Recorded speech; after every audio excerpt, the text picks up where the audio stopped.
Bien, bonjour à toutes et à tous. Bienvenue à l'AFD pour cet événement sur l'IA au service du développement qui s'inscrit dans le cadre du Sommet pour l'action sur l'IA. Donc, je suis Thomas Melognaud, chef économiste, et mon rôle est très simple puisque je vais me contenter de lancer la première session qui associe les trois partenaires de cet événement, le groupe AFD, représenté par Rémi Rioux, la République togolaise, représentée par Sina Lawson, ministre de l'économie numérique et de la transformation digitale, et Henri Verdier, ambassadeur pour le numérique.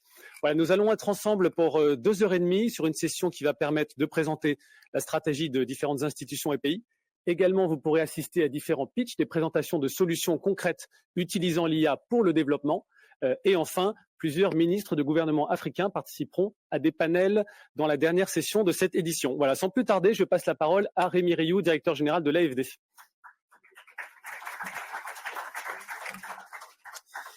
Bien, Madame la Ministre, chère Sina, Monsieur le ministre Gitao du Kenya, d'autres ministres vont nous rejoindre. Madame la secrétaire générale de l'Union internationale des télécommunications, Dorine Bogdan-Martin, Madame la directrice générale adjointe d'INPA à la Commission européenne, chère Marietta, cher Henri, notre ambassadeur pour le numérique.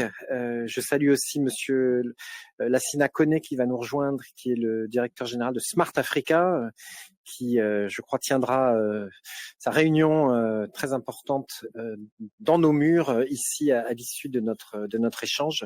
Voilà, très simplement, vous souhaitez à toutes et à tous la très bienvenue ici dans les locaux de l'Agence française de développement. Juste après, évidemment, le grand sommet pour l'action sur l'IA qui a réuni tant d'autorités. Donc, évidemment, soyez très à l'aise. Des gens vont venir, sortir, revenir. On a souhaité vous accueillir et passer un moment tous ensemble pour parler effectivement de l'intelligence artificielle pour le développement et à la recherche de solutions. Vous êtes d'ailleurs dans un bâtiment qui s'appelle ici le Mistral. Je n'y vois pas de contradiction, au contraire. Nous avons la conviction ici à l'AFD, bien sûr, que l'intelligence artificielle est un formidable accélérateur de développement durable. À dire vrai, ça nous fait beaucoup de bien de vous avoir toutes et tous dans cette vieille maison, parce que vous contribuez par votre énergie, vos innovations, à transformer le monde du financement du développement qui est en pleine, vous suivez l'actualité internationale qui est en pleine ébullition. Donc on a besoin de ce renfort pour aller plus vite, à identifier, à financer les solutions de développement durable par l'intelligence artificielle, et de cette façon, on le sait, on le quantifie déjà un peu pour l'Afrique, plusieurs points de PIB, de croissance économique supplémentaire et beaucoup d'impact. Et donc c'est pour ça qu'on a souhaité structurer cette discussion cet après-midi, après avoir entendu nos discours introductifs sur vraiment les pitchs de 15 startups qui vont venir très précisément nous présenter les solutions. Je pense à Instadip, par exemple, fondé en Tunisie, qui était d'ailleurs avec nous pour un hackathon la semaine dernière avec Datacraft pour identifier des solutions mobilisant l'intelligence artificielle pour faire face au criquet pèlerin, vieux sujet du développement que l'intelligence artificielle nous permet de poser dans des termes et avec des solutions renouvelées. Je pense aussi à Serviced. J'étais la semaine dernière à Dar es Salaam, dans l'hôpital que nous finançons avec l'Agacan sur l'oncologie. Et je sais que Serviced travaille depuis le Rwanda pour améliorer la santé des femmes, en particulier le cancer du col de l'utérus, en mobilisant l'intelligence artificielle. Donc voilà, c'est de cela dont nous allons parler, de solutions très concrètes, de telle sorte que nos institutions travaillent mieux en embarquant ces solutions.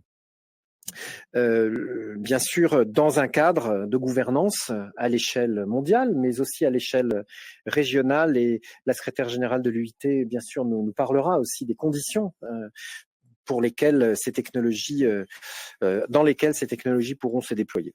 Le deuxième message, c'est qu'ici à l'AFD, on croit bien sûr à l'Afrique. On se sent africain, on vit en Afrique.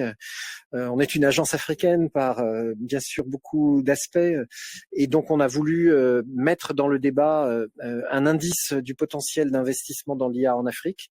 Donc ça, c'est le travail que notre collègue Peter Hadot, que vous connaissez beaucoup d'entre vous, approfondit, diffuse au Sénégal, à Maurice, en appui aux stratégies nationales pour là aussi débloquer beaucoup plus d'investissements et puis bien sûr accompagner, promouvoir les langues africaines dans le numérique et dans l'intelligence artificielle. On a publié très récemment un papier du professeur Paulin Yanta dans un petit livre qu'on vient de publier sur voilà, de quelle façon intégrer les langues africaines. Et je crois que nous entendrons tout à l'heure le créateur de Yodi, qui est cette solution, cet outil de reconnaissance vocale basé sur l'IA, intégrant les langues africaines, notamment un traducteur Ewe anglais.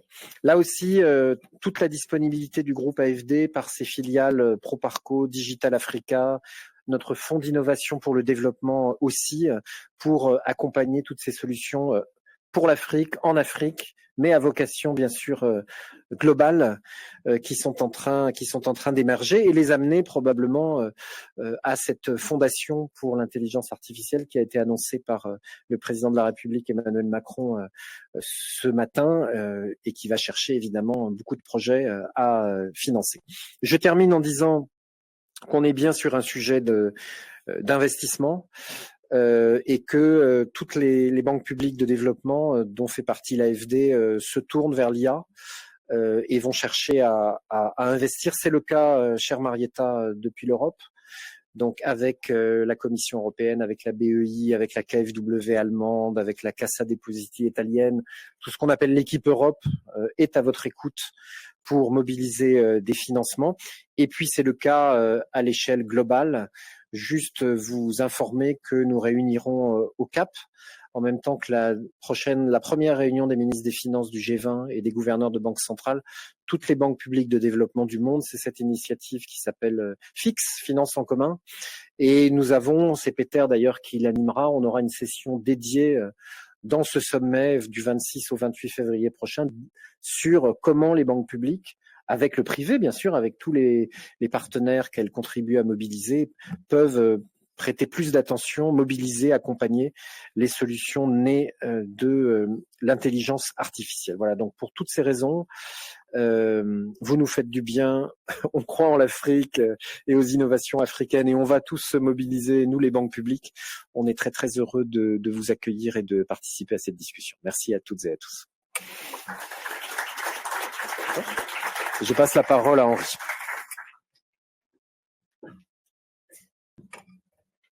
Bonjour. First, I switch in English for a while. Good afternoon.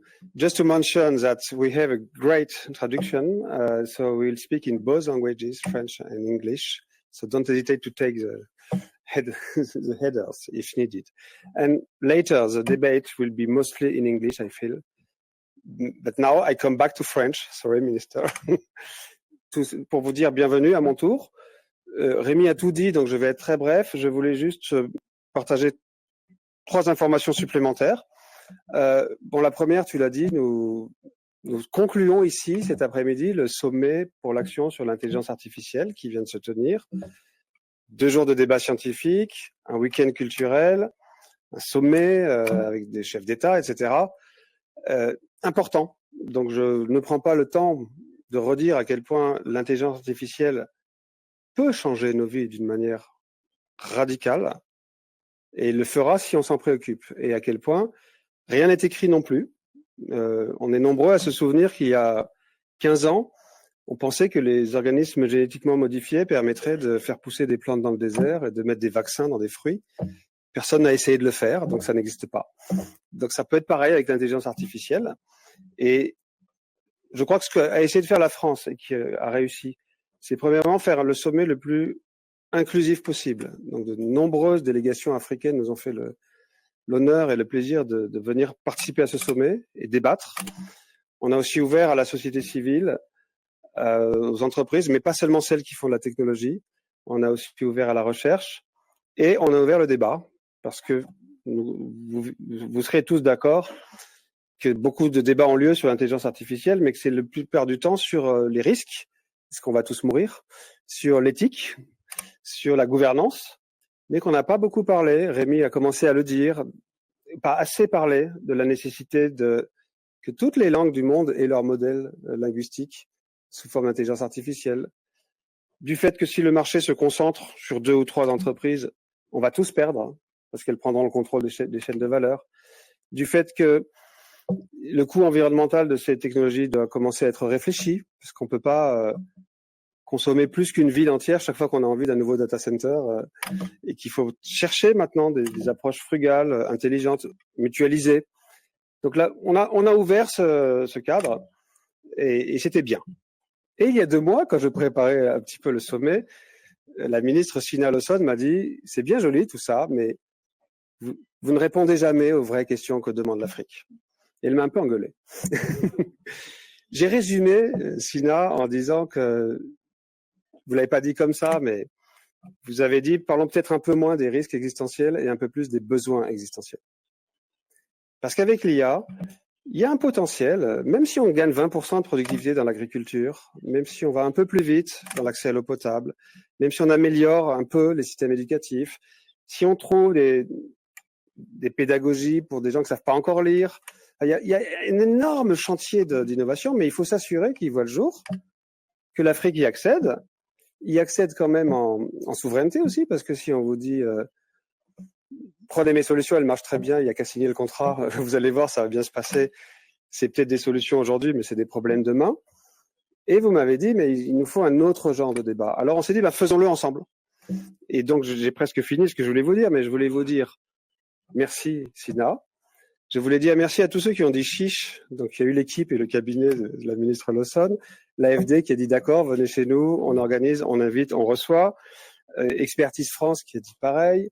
Le Paris Peace Forum qui nous a aidé à trouver les projets qu'on va présenter maintenant.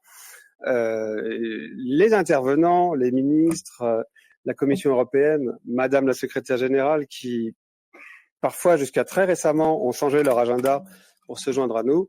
Et j'espère qu'on va avoir une magnifique après-midi. On va la mettre sous le signe de la convivialité et de l'amitié. Le Sénégal n'est pas encore là, mais je crois qu'ils appellent ça la teranga. Nous avons tous cette semaine de sommet, donc certains vont arriver plus tard parce qu'ils sont à l'UNESCO, d'autres sont au Conseil de l'Europe. Smart Africa a accepté de déplacer sa réunion qui se tiendra ici même un peu plus tard. Il y aura des allées-venues et c'est très bien. On va se rencontrer, on va se parler, on va partager des idées. On va pas faire trop de protocoles. On vient de souper de 4 jours de protocole. On n'en veut plus. On veut se parler, on veut se rencontrer. Donc, pardonnez-nous s'il y a de petites erreurs protocolaires. Ça fera partie du design. Et globalement, et je vais passer la parole à la ministre Lawson, on a construit une après-midi en 2 temps. D'abord, comme vous l'avez suggéré, des solutions. Donc, avec nos différents réseaux, AFD, Expertise France, la French Tech, le Paris Peace Forum, on a trouvé au début une 50aine de projets qui existent, qui fonctionnent sur le terrain. Ça peut être des startups, ça peut être des ONG, ça peut être des gouvernements. Ensuite, on a fait un petit comité de sélection. On a choisi 15. Ils ont accepté de parler 3 minutes chacun. Ils s'en souviennent, j'espère. Donc, on va avoir 1 heure de pitch et ça devrait être passionnant et un grand voyage. Et puis après, il faut quand même un peu mettre en perspective. Donc, il y aura une séquence de débat où d'éminents ministres africains et de grands experts reprendront tout ça et nous permettront de creuser un peu les conditions d'une coopération renouvelée entre, en particulier, l'Europe et l'Afrique, puisque nous sommes ici, autour de cette question magnifique de l'intelligence artificielle, pour être sûr qu'on en saisisse toutes les opportunités.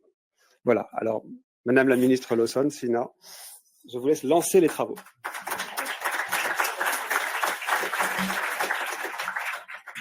Bonjour à tous, honorable William Kabogo Gitao.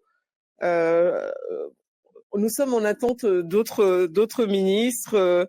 Chère Dorine, secrétaire générale de l'ITU, mon cher Henri, avec qui on a beaucoup travaillé, ambassadeur des affaires digitales, cher Rémi, Madame Marietta Jäger, directrice générale de de la direction des partenariats internationaux de la Commission européenne.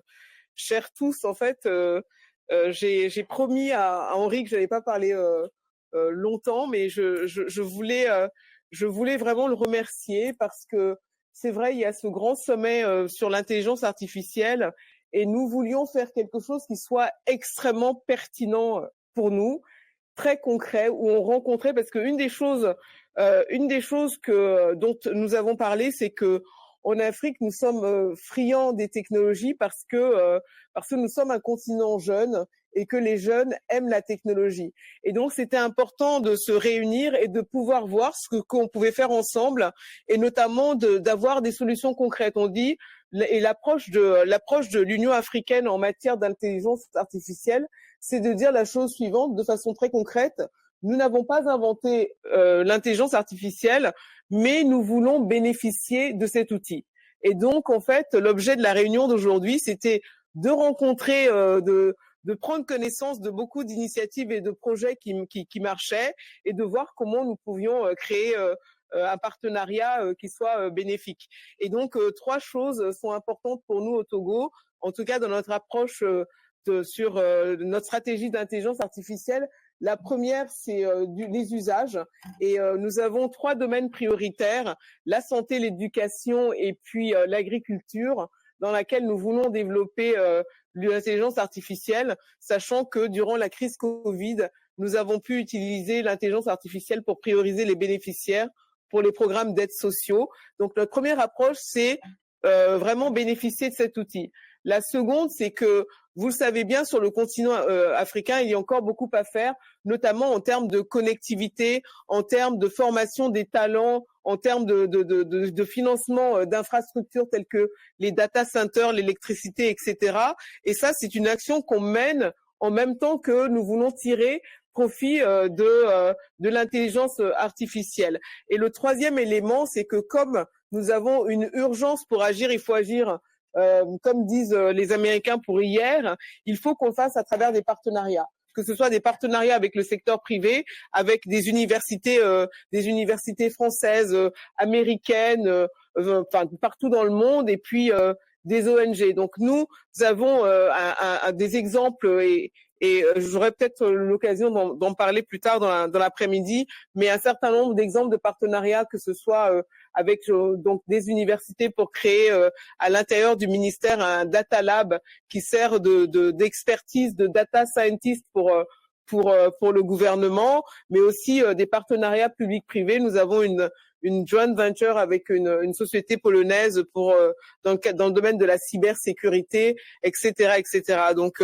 je me réjouis de passer cet après-midi avec vous tous et de découvrir un peu toutes ces entreprises et tous ces projets innovants dans le domaine de l'intelligence artificielle. Merci beaucoup.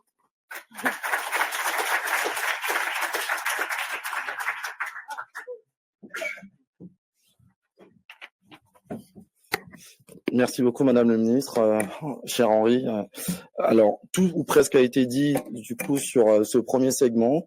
Peut-être pour redonner le contexte. Donc, on a sélectionné 15 startups. Comment ? Ah, on me demande de me présenter. Alors, je suis Kogoma, je suis le conseiller stratégique de Madame le Ministre. Donc, pour ce premier segment, on voulait faire la démonstration qu'il y a des solutions d'intelligence artificielle qui existent, qui fonctionnent sur le continent, et donner la possibilité à ces startups-là aussi d'avoir un accès au marché en rencontrant les ministres qui sont impliqués sur ces enjeux de développement et pouvoir effectivement nourrir un dialogue qui, j'en suis sûr, se poursuivra au-delà de cette séance. Donc, on a regardé 4 thématiques qui correspondent en fait aux besoins les plus pressants sur le continent. Madame le ministre venait de rappeler nos priorités en termes d'intelligence artificielle. Donc, l'agriculture, effectivement, c'est à peu près 40% de l'économie au Togo, mais un peu partout en Afrique, l'agriculture est un secteur, un enjeu important. On a regardé l'éducation, parce qu'on aura besoin de l'éducation pour développer le continent et former l'Afrique de demain. Et ensuite, on a regardé tout ce qui était la santé, donc protection sociale, grand sujet également sur le continent. Et au-delà de ces 3 sujets, on a essayé de regarder les entreprises qui innovaient, donc qui développaient des modèles qui pourraient, de manière agnostique, s'appliquer sur plusieurs thématiques. Donc en fait, vous allez entendre 13 speeches, donc regroupés sur les 4 thématiques, et puis ensuite après on passera effectivement à la deuxième partie de l'événement qui est autour du panel de haut niveau des ministres. Donc pour les premiers pitchs, on va être sur la thématique de l'agriculture et l'environnement. Je vais appeler donc les 2 startups, c'est Instageo, qui est une plateforme qui utilise des données satellitaires pour anticiper et surveiller les invasions de criquets. Je pense que le directeur général de l'AFD, Rémi Rio, le rappelait tout à l'heure. Et je vais appeler également l'extraction de carbone des déchets de décharge, un projet au Kenya et au Nigeria. Alors, les consignes sont toujours les mêmes, effectivement. Donc, chaque start-up ou organisation, vous avez 3 minutes. On vous a posé 3 questions dans les 3 minutes. La première étant, effectivement, quel est l'enjeu de développement auquel vous vous attaquez. Donc, la deuxième, quel est l'impact réel de votre projet jusqu'ici. Et puis, la troisième question qui intéressera effectivement les ministres, c'est quel est votre plan pour développer votre solution, pour scaler et la rendre soutenable dans le temps. Est-ce que un stagéo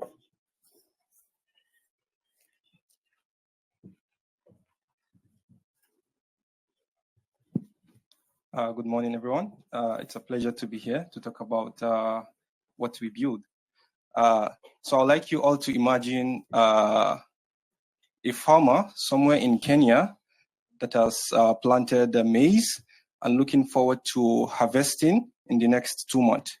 But then suddenly one morning he got to the farm and then he saw a very huge swarm of locusts ravaged the entire farmland. All his efforts went to waste. This situation that I just described to you is exactly what happened sometimes ago in Kenya between 2019 and 2020. And it resulted in about 2.5 billion in direct and indirect economic losses in Africa. So in our team, when we saw this, we're like, how can we prevent this kind of threat to food security in Africa? And we started looking at it and we found that it is actually possible, but all starts with satellite data. So we found that the satellite data from NASA and the European Space Agency that are open and free to use can actually be used to prevent this kind of threat to food security. So not only can those satellite data be used for crop yield estimation and the likes of them, methane emission detection and the likes of them, but you can also use it to identify this desert locust breeding ground so that we can go there and then take preventive action before it leads to a threat to security, food security. And then we came up with a vision to actually, like I said, solve this problem. And we ended up building a tool called Instageo.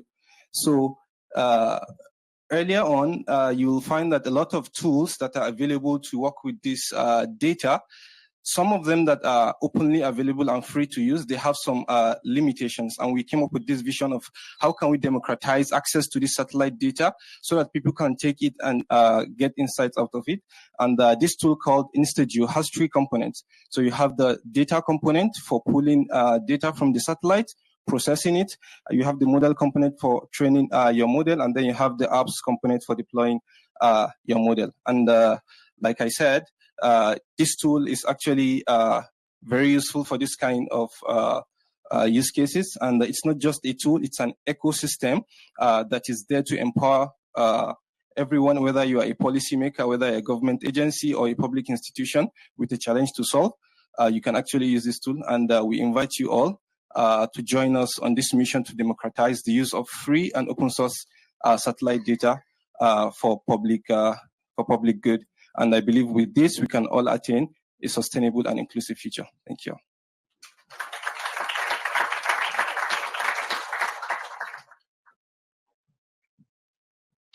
Le deuxième projet, c'était le projet d'extraction du carbone des déchets de décharge.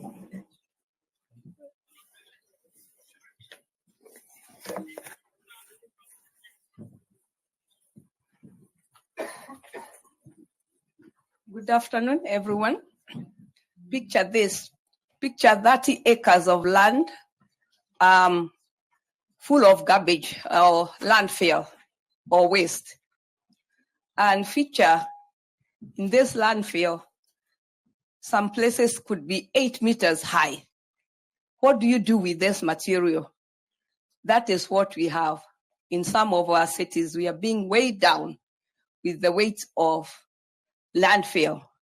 And you ask yourself, what happens? You go there and find their families making a living, separating these materials to recycle. And these families, some of the children don't even go to school. So there's a problem and it needs a solution. Then you look around and find that you are blessed with a lot of sun, a lot of wind. So you are able to generate renewable energy. So in our project, we want to use AI to identify what materials do we have in our landfills, because these materials have some use somehow. Because if thousands of families make a living trying to collect and recycle, how about if we are able to identify using different methods, physical methods, we use mechanical methods, acidity, separation of the materials using satellite radar, optical recognition. AI should be able to help us identify which elements are there. And we are looking at carbon, specifically carbon. Carbon is a very stable material and is one of the most abundant materials on Earth, just like water, rock, soil. If you look at yourself, you already have carbon in your bones as calcium carbonate. So in the landfill, there are all types of waste, leaves, trees, glass, paper, fabric, and everything. Therein lies carbon. But we need AI to help us. So we want to use the different characterization methods and train our machine to be able to be very specific, that data to be very specific to tell us the potential of carbon in these materials. And why carbon? Is because if you look at carbon, then we'll be able to use it, refine it, extract it, and use it as an electrode in supercapacitors. And this will be used to store a lot of our energy that comes from all the sun, all the wind that we have. So here we are getting a solution from a problem to a solution. And we hope that you'll be able to help us go to the next level in this project. Thank you. Thank you very much. Alors, donc la deuxième thématique dans le cadre de ces pitchs concerne la gestion des ressources naturelles et de l'hydrologie. Donc, 4 projets intéressants. D'abord, Blue Water Intelligence, BWI. C'est une solution virtuelle pour les prévisions hydrauliques et la gestion des ressources en eau. Le projet Neomia, ensuite, qui nous vient de Côte d'Ivoire, qui est une plateforme collaborative qui utilise l'imagerie satellitaire pour lutter contre la pêche illégale. Ensuite, on aura un projet de cartographie des forêts mondiales qui est un partenariat avec Meta. Et le projet Rubicon, qui est une plateforme logicielle fournissant des services complets de gestion de déchets et de recyclage. Donc, j'appelle le projet Blue Water Intelligence qui nous vient de France.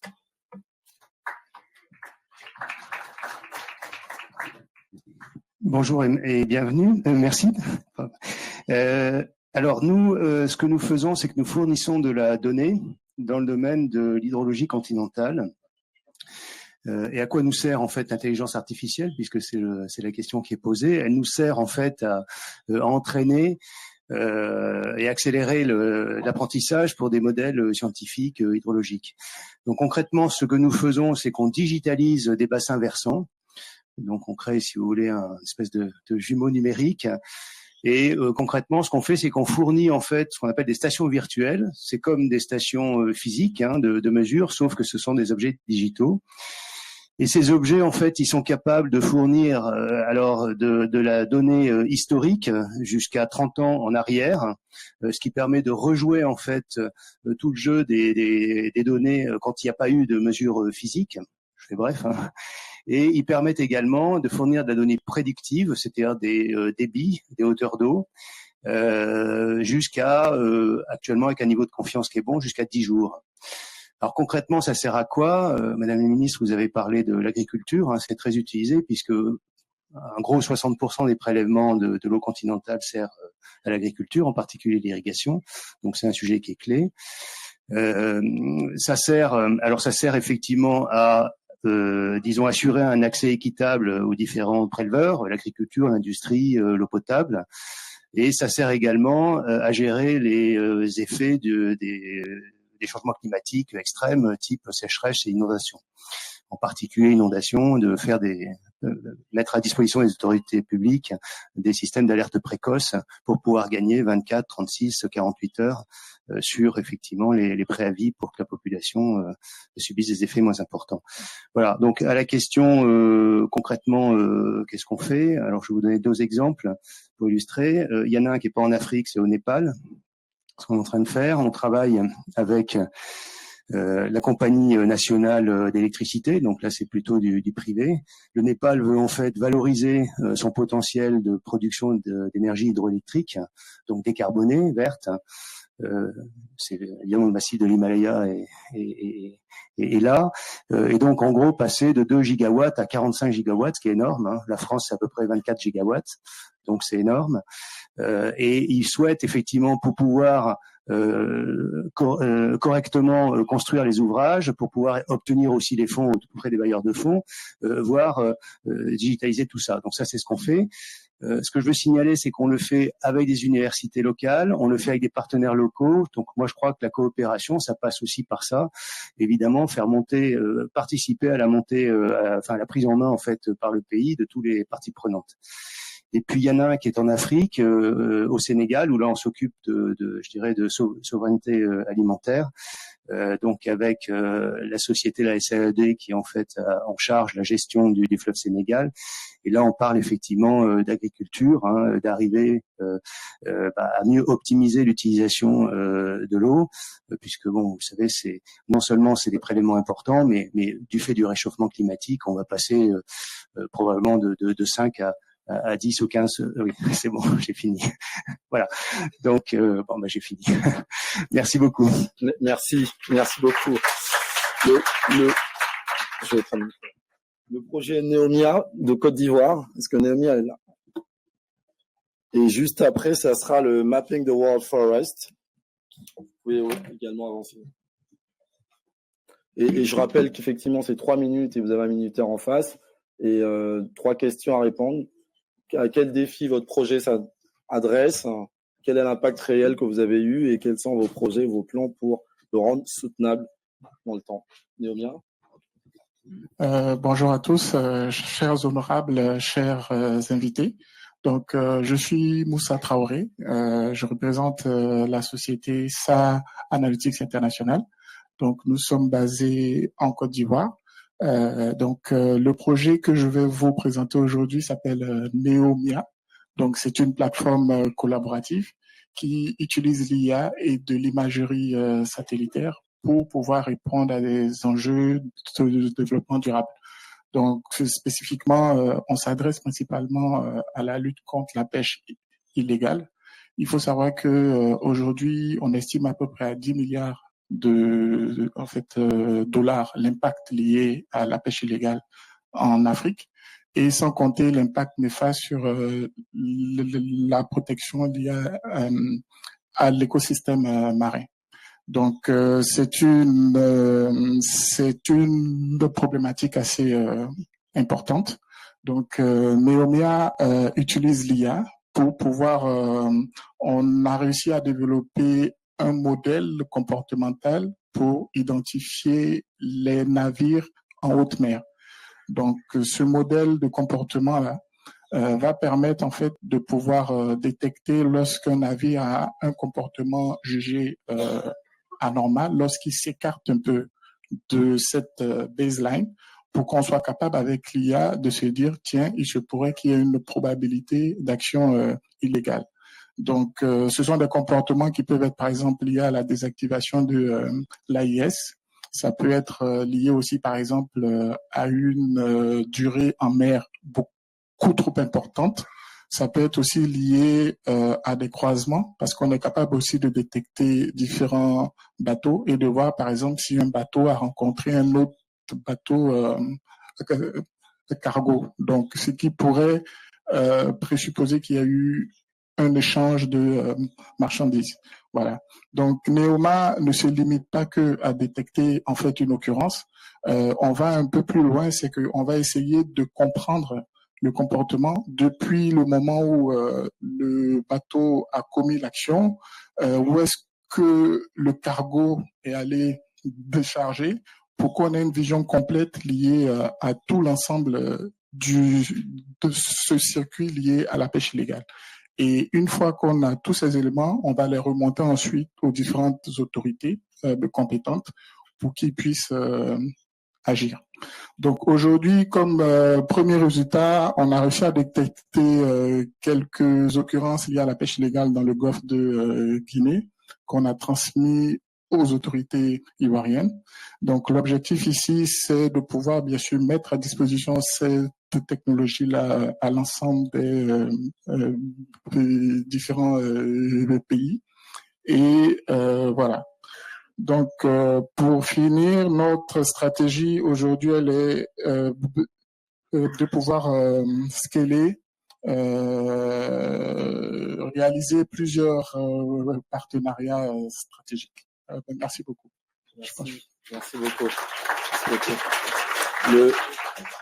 Le partenariat avec Meta pour cartographier la forêt. Et ensuite, Rubicon peut se préparer également. Thank you, everybody. Our solution addresses a critical challenge facing climate finance for sustainable land management.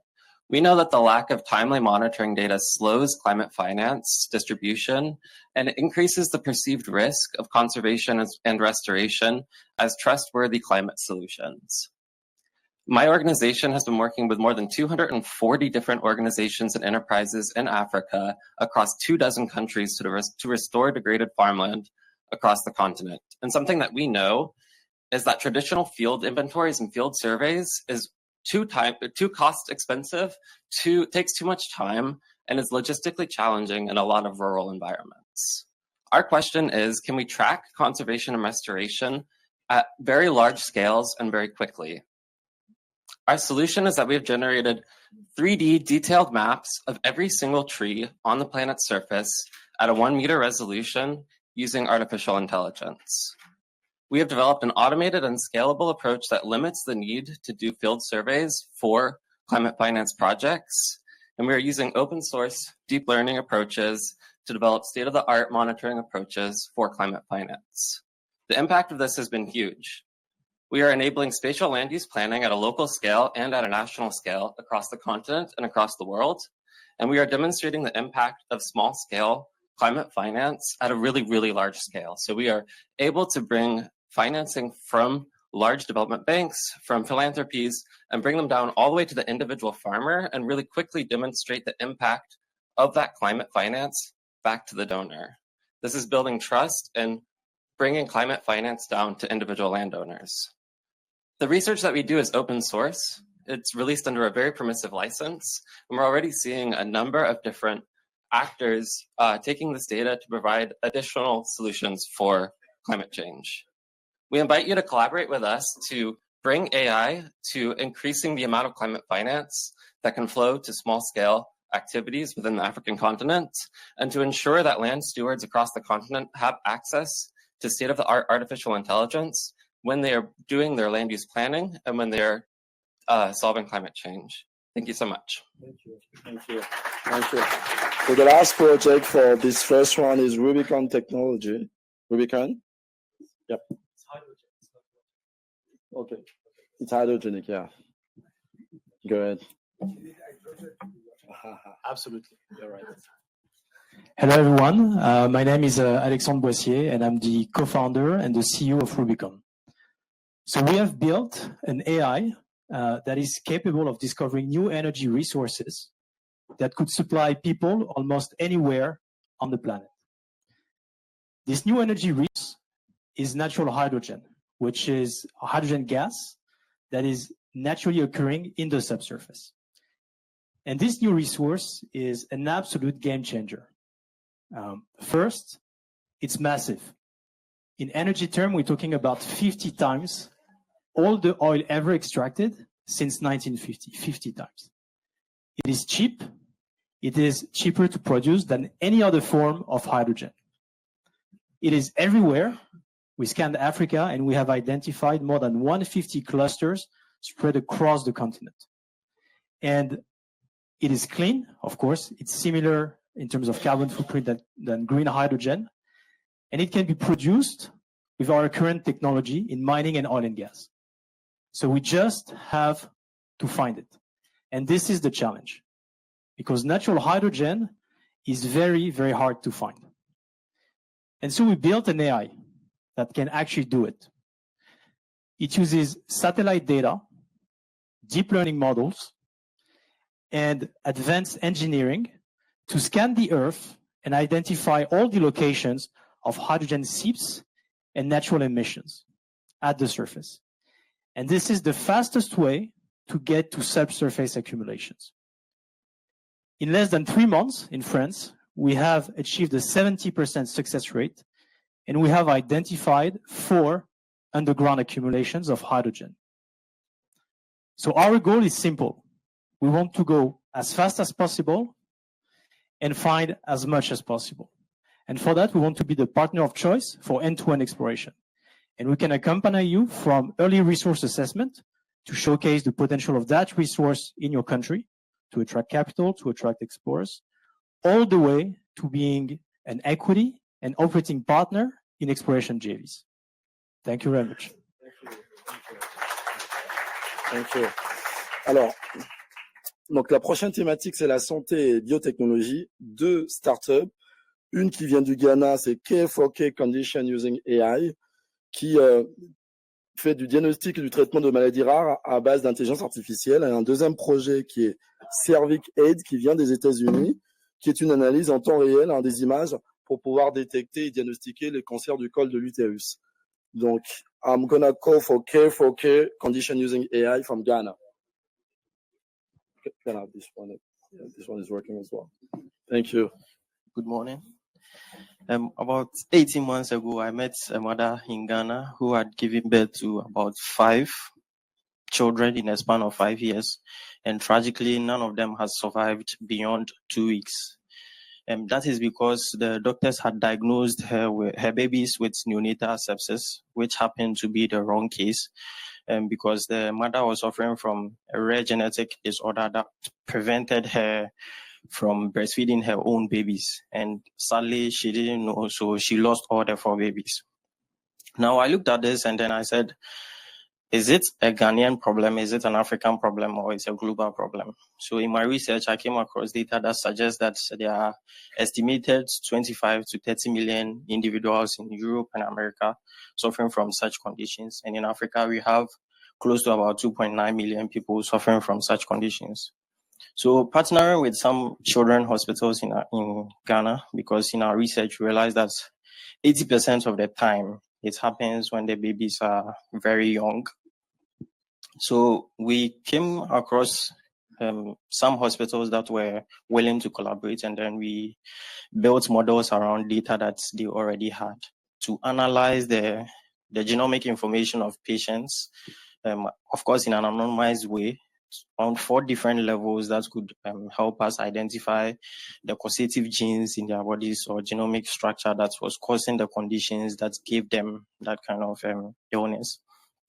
And so far in Ghana, we've been able to identify about 90 different distinct conditions that plague people, from about 350 different patients across the country, just working with a few hospitals. I believe that every child should be given a chance at life to explore. And I've not been a parent, maybe I will be, but I think if you're a parent and you have a ward, you want to give them the best of care possible. And so with this, you can be able to tell ahead of time if you would have a family member who would be predisposed to certain conditions even before the baby arrives, and you can make treatment plans available for them. Now, we realize that with rare conditions, because of the nature of it, the treatments usually vary from patient to patient. It means that one patient would react to a certain treatment plan, but not the other. And so the treatment has to be based on the genomic information of the patient. And so our model goes ahead to simulate some treatment options that would be very viable for the patients in question. And then it helps cure reduce the fatalities that we could have in the babies. All right, thank you. Thank you. Thank you very much. Yeah. Servik Ek from the United States.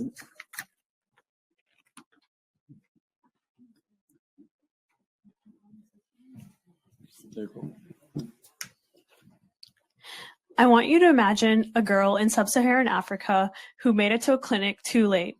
She was diagnosed with cervical cancer and she didn't survive. She, like millions of others, need access to early cervical cancer screening. In 2022 alone, around 94% of the deaths caused by cervical cancer occurred in low to middle income countries. The problem is that screening rates are between 0.5% to 20% in low-income countries, and this is in stark contrast with countries like the US where screening rates are as high as 60%. This is due to a couple of reasons. First, there's limited access to screening as the equipment is really expensive and there's not enough specialists available. For every 1 million people in the continent, there's only around 3 pathologists that are available. Finally, there's an overburdened healthcare system, and that leads to misdiagnoses or delays in getting results. Our solution is an app called Survey Scanner. This app will aid healthcare workers to assist in visual examination of cervical cancer. The process is really simple. The healthcare worker applies an acetic acid solution to the cervix, which highlights any abnormalities that may be cancerous. Then they take a picture, and this is where our app takes over. The app will scan and analyze the picture, and it'll segment out any abnormalities that may be possible cancer. This helps the healthcare worker make a decision and diagnose any next steps. We aim to improve the accuracy in a highly subjective visual examination so that no cancer goes undiagnosed. We also aim to empower nurses, communities, and health workers to detect cancer early so that more women are able to survive and live their lives. Finally, our solution is scalable. No lab infrastructure is required, no expensive equipment is required, and we don't need highly trained specialists. We are also hoping to integrate into existing healthcare systems so that the solution reaches as many people as possible. We've co-designed the app with doctors, nurses, and hospital admins in Rwanda, Kenya, and Nigeria to ensure it meets real-world needs. We partner with 11 stakeholders and are implementing in Rwanda this summer in 2 hospitals partnered with the Ministry of Health. And we're looking for any AI funders, researchers, advocates, or anybody interested to help us build this solution together. Thank you. Thank you. Alors, sur l'éducation, la prochaine thématique, 2 startups qui nous viennent de France, en tout cas 2 projets. Vita Science, qui est une plateforme dédiée pour apprendre le code et l'intelligence artificielle, et Udares, qui est une plateforme basée sur l'IA pour améliorer l'apprentissage et améliorer l'efficacité des enseignants. Est-ce que Vita Science est là? Ouais. Et Udares après.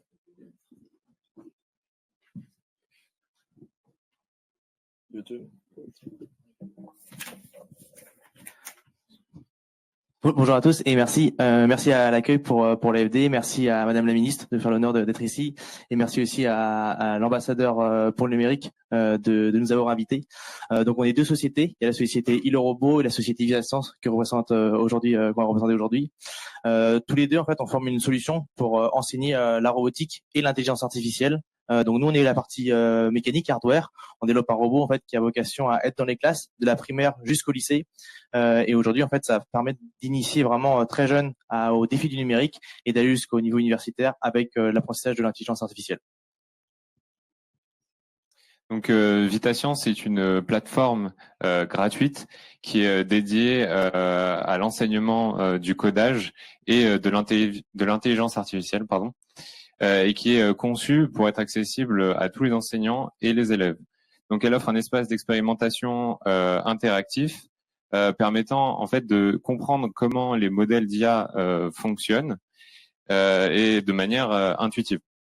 Donc notre objectif est de démocratiser la programmation avec ou sans matériel et l'intelligence artificielle en rendant accessible à tous et ce quel que soit leur niveau.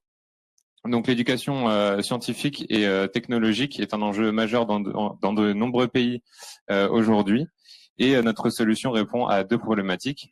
Donc la première, c'est le manque d'outils et de formation disponibles pour comprendre, apprendre l'IA et la programmation.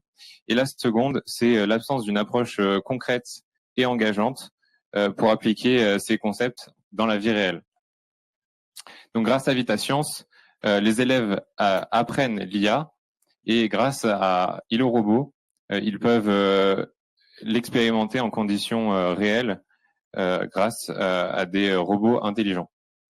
Et donc, nous avons déjà un impact significatif puisque VitaScience compte aujourd'hui près de 376 000 utilisateurs actifs à travers le monde, prouvant donc l'intérêt et l'efficacité de notre approche. Juste un mot pour les prochaines étapes qui arrivent. Aujourd'hui, on a un partenariat avec le Bénin où on développe en fait justement des prototypes où le Bénin fabrique les robots ILO en local. Et aujourd'hui, on a un financeur d'État ici en France. Et aujourd'hui, en fait, l'objectif c'est de s'exporter à travers d'autres pays de la sous-région. Et d'ailleurs, c'est une demande aussi du financeur d'avoir fait des lettres d'intérêt de ministères voisins qui seraient intéressés par avoir la solution au sein de leur ministère ou au sein du système éducatif. Merci à vous. Je crois que le message. Ouais, merci. Udares.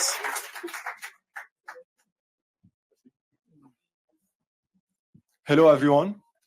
Before I start, let's just take a moment to look on the person on our right and the person on our left. If you were a kid in my home country, Lebanon, two of you would be without access to quality education. In fact, 28% of the kids in the world lack access to education. And even when they do, classrooms are overcrowded. In a typical school classroom, the average teacher to student ratio is 1 to 30, making it impossible for this one teacher to give every student the attention they need to reach their full potential. But what if every student not only have access to education, but also to a super teacher who is patient, engaging, and creative, who is available 24/7 even when you don't have internet access, knows when you're trying to cheat, and encourage you to think rather than memorize, and is aligned with your country's curriculum and all of its values. This is exactly how we're building Udaris, the most accessible, personal AI tutor that is built specifically for schools. Sorry, I forgot what I want to say. Thanks, Martin. So this one teacher now can upload any teaching material, whether it's a book, a PDF, or even a YouTube video that aligns with the session. And then this teacher will set the objectives. What do you want to teach our students today?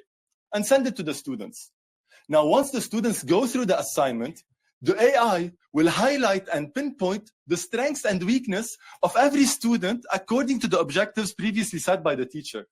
And not only that, in just one click, Udaris will be able to generate a follow-up assignment specifically targeting those weaknesses that aligns with the objectives of this teacher.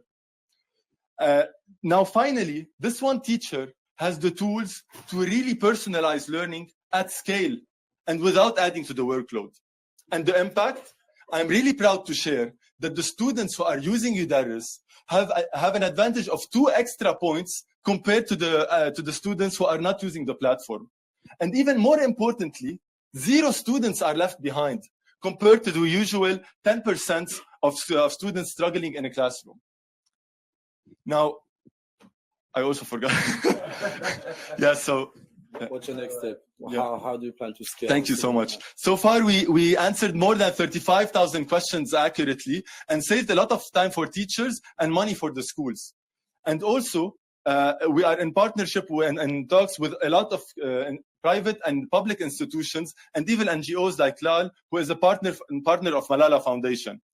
And our goal is very simple, to make quality education accessible to every student on the planet in ways that weren't possible before AI. And now I am addressing to you. Please, if this vision resonates with you in any way, let's get in touch and keep the conversation going after the speech. I have this QR code because I don't have a slide. Please, if you can scan it or... We will share all the presentation and the QR code. Thank you. Offline. Thank you very much. Thank you for your passion.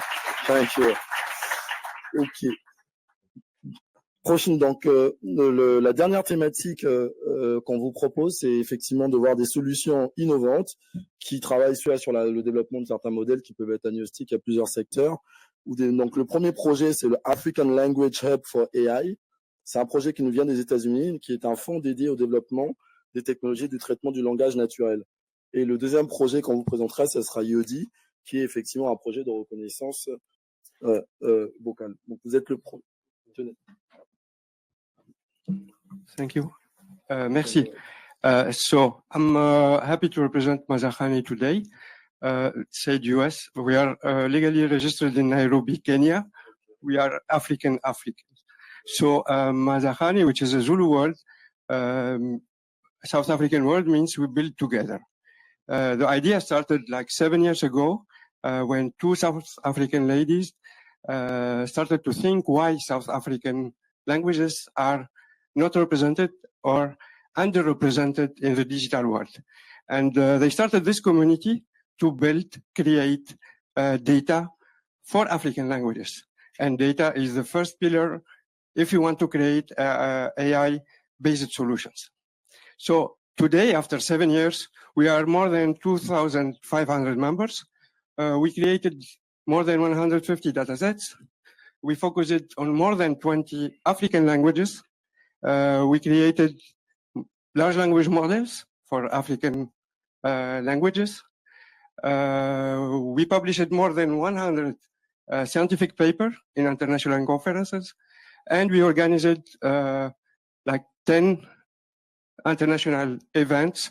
This year we are organizing 2 events, one co-located with ACL in Vienna and one with Indaba in Rwanda in August. So the situation today is we created a vision. This vision is to create the first time bringing together several actors from the AI space, the private sector, the African startup, African researchers and donors to collaborate together and effectively so that we can transform the development and deliver AI solutions in Africa. So whatever the domain, education, agriculture, health, we need African languages to be included. And to do this, we need this hub so everyone can work together. All the datasets are made public. All the models are public and can be used by the African ecosystem, whatever it's government, startups, researchers, academicians, etc. So we started this project last year.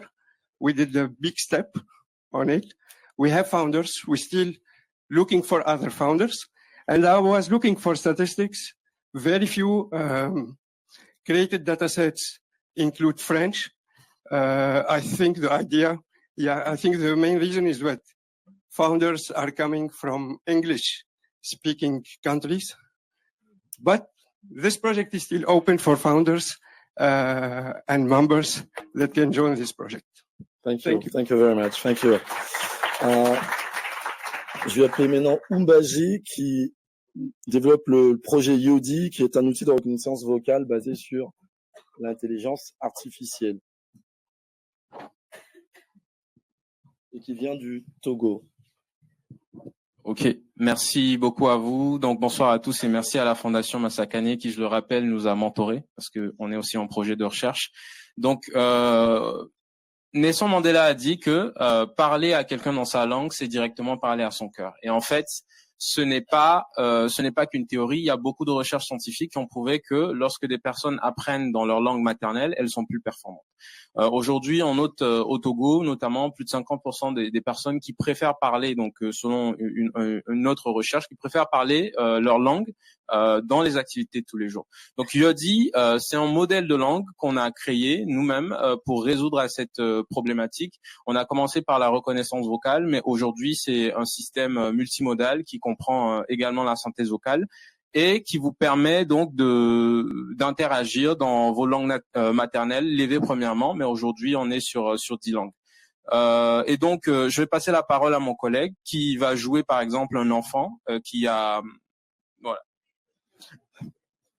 Bonjour à tous. Alors moi c'est Kofi. Je passais dernièrement à la foire au Togo et j'ai vu le stand de Yodi, du bandit de Yodi en fait, et j'ai demandé ce qu'il faisait. Ils m'ont dit en fait qu'il faisait des modèles de langue et qu'il y avait un bot sur WhatsApp qui pouvait répondre à plusieurs de mes questions vu que j'avais des difficultés en cours. Donc j'ai pris le numéro, je lui ai écrit sur WhatsApp, je lui ai posé des questions. Je lui demandais par exemple de m'expliquer ce que c'est qu'une fonction mathématique et Yodi m'a répondu premièrement dans la langue que j'ai utilisée, donc en français. Et après, j'ai demandé à Yodi de me faire la traduction en EV. Yodi m'a sorti le texte en EV. Et puis, j'ai demandé l'audio à Yodi. Et Yodi m'a sorti l'audio aussi, en fait, en EV. Vous comprenez peut-être pas, mais voilà, ça m'a permis de comprendre un peu ce que c'est qu'une fonction mathématique. Donc on est là pour résoudre une problématique, c'est qu'on a beaucoup de modèles de langue, mais comme notre docteur de la Fondation Massakane le disait, beaucoup de ces travaux de recherche ne sont pas faits en Afrique francophone. Et donc non seulement ils ne sont pas faits en Afrique francophone, mais quand on a des modèles de langue, ils sont trop lourds pour être déployés et ils ne sont pas disponibles publiquement pour le service. Donc Yodi, c'est le premier modèle disponible pour le service et c'est également aussi un projet communautaire. On est aujourd'hui, je pense, plus de 270 personnes, notamment à peu près 200 data annotateurs qui travaillent bénévolement sur ce projet. Et pour l'instant, on n'a pas encore reçu de financement en cash, mais on collabore avec différentes parties prenantes. On est très ouvert à collaborer pour déployer cette solution de façon un peu plus impactante. Merci. Merci. Alors, donc le dernier projet dans ce groupe, ou en tout cas l'avant-dernier, je vais appeler le projet AI, qui vient d'Argentine, qui est un outil d'anonymisation de données judiciaires basé sur l'IA pour améliorer la transparence de la justice. Welcome.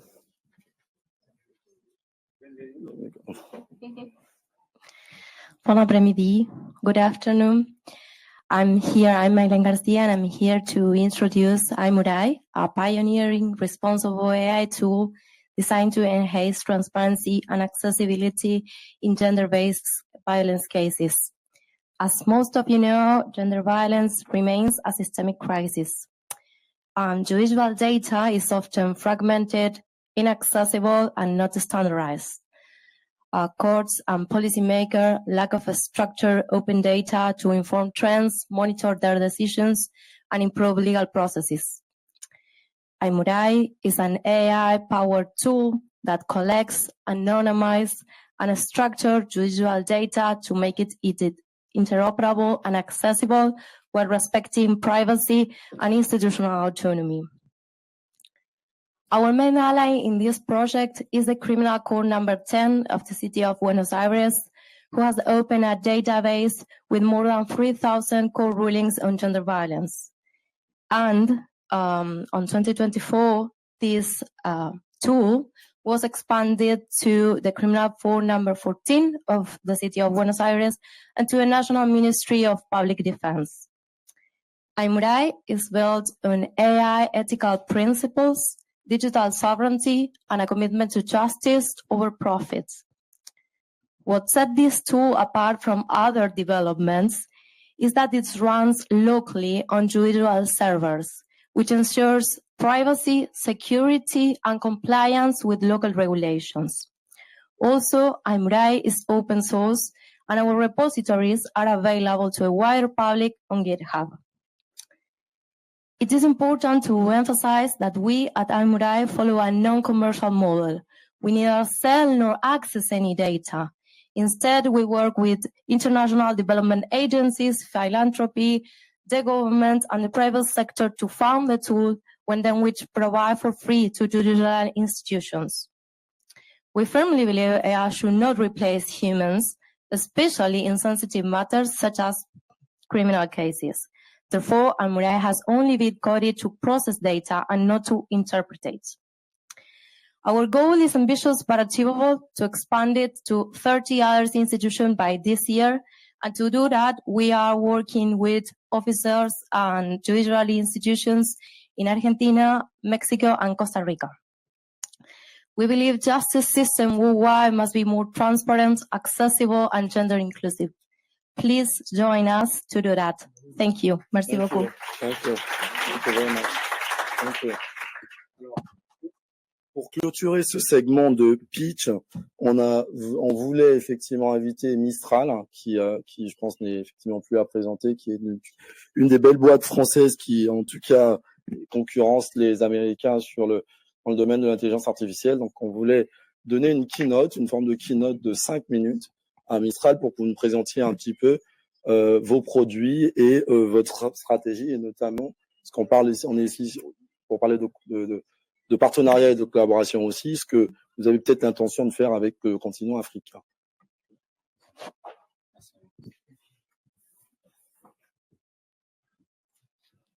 Bonjour à tous, ravi d'être ici.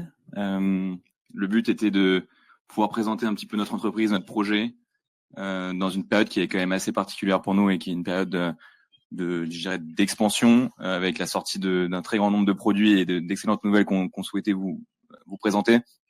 Donc, je vais essayer juste très rapidement de rappeler quel est l'objectif de Mistral et comment Mistral a vu le jour. Mistral, c'est un projet de 3 chercheurs dans l'intelligence artificielle qui travaillaient chez Google DeepMind et chez Meta, donc les meilleurs laboratoires à l'époque, qui ont décidé, qui se sont rendus compte qu'ils maîtrisaient ces technologies, ils se sont dit c'est possible de la ramener sur le territoire européen, c'est possible de maîtriser cette chaîne de valeur de l'IA générative. Et pour cela, ils ont souhaité quitter ces laboratoires et développer une IA, une Gen AI open source. Et je vais revenir plusieurs fois sur ce terme parce que c'est quelque chose qui est crucial aujourd'hui quand on regarde la tendance et quand on regarde les bénéfices que peuvent représenter l'open source, notamment pour le continent africain. Et je vais essayer de développer ça. C'est une entreprise du coup qui a 1 an et demi et qui en l'espace d'1 an et demi a réussi à développer des modèles qui sont à l'état de l'art, donc des modèles d'IA générative, donc globalement généralistes, qui peuvent effectuer un certain nombre de tâches de raisonnement. Et l'ensemble des cas d'usage que vous voyez apparaître aujourd'hui, ce sont des cas d'usage que nous maîtrisons particulièrement.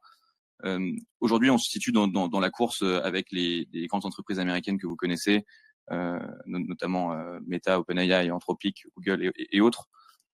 On a annoncé cette semaine la sortie de nos premiers produits. Pour la première fois, on passe d'une entreprise qui fait des modèles, notamment open source, que l'ensemble des communautés peuvent utiliser, sur lesquels elles peuvent construire des applications, et je vais y revenir, à une entreprise qui développe des produits qui sont prêts à l'usage et qui sont plus faciles d'utilisation. Parce qu'aujourd'hui, on remarque que l'open source a énormément de vertus. Et d'ailleurs, je vais prendre 1 minute pour parler de ça. Notamment le fait que l'open source permet à l'ensemble des communautés dans le monde entier de customiser ces modèles à leur contexte spécifique. C'est-à-dire qu'un modèle qui est généraliste et qui a été pré-entraîné par une entreprise comme Mistral a des limites, notamment dans le contexte qu'il a, dans la compréhension des communautés, des cultures, notamment aussi dans les tâches qu'il peut effectuer. Et donc l'intérêt de pouvoir customiser un modèle, d'ajouter des données personnalisées, le rend plus pertinent assez rapidement. Donc nous, on a mis en place un certain nombre d'outils open source, beaucoup de code qui est en libre accès pour pouvoir customiser, pour que l'ensemble des développeurs dans le monde entier, en Asie, en Afrique, au Moyen-Orient, en Amérique, aussi puissent prendre ces modèles, ajouter leurs données et ensuite construire leurs applications par-dessus. Et donc, libre à chacun de, derrière, développer une application, une interface, créer un système plus complexe. Donc ça, c'est la base vraiment technologique qu'on a développé en 1 an et demi. Mais on a aussi, à côté de ça, du coup, développé des services et des produits qui permettent, en l'espace d'1 seconde, de déployer son système. On a sorti le chat la semaine dernière, je pense que vous avez vu les dernières actualités. On a créé une application mobile également et on est très fiers de montrer aussi qu'aujourd'hui, on maîtrise toute la chaîne de valeur jusqu'au data center, puisque Mistral a l'ambition d'être indépendant et donc de maîtriser la chaîne de valeur depuis le centre de données jusqu'à l'application, jusqu'au déploiement vers l'utilisateur. Et ça, c'est une ambition qu'on a réaffirmée ces 2 derniers jours. Et donc, les annonces vont dans ce sens-là.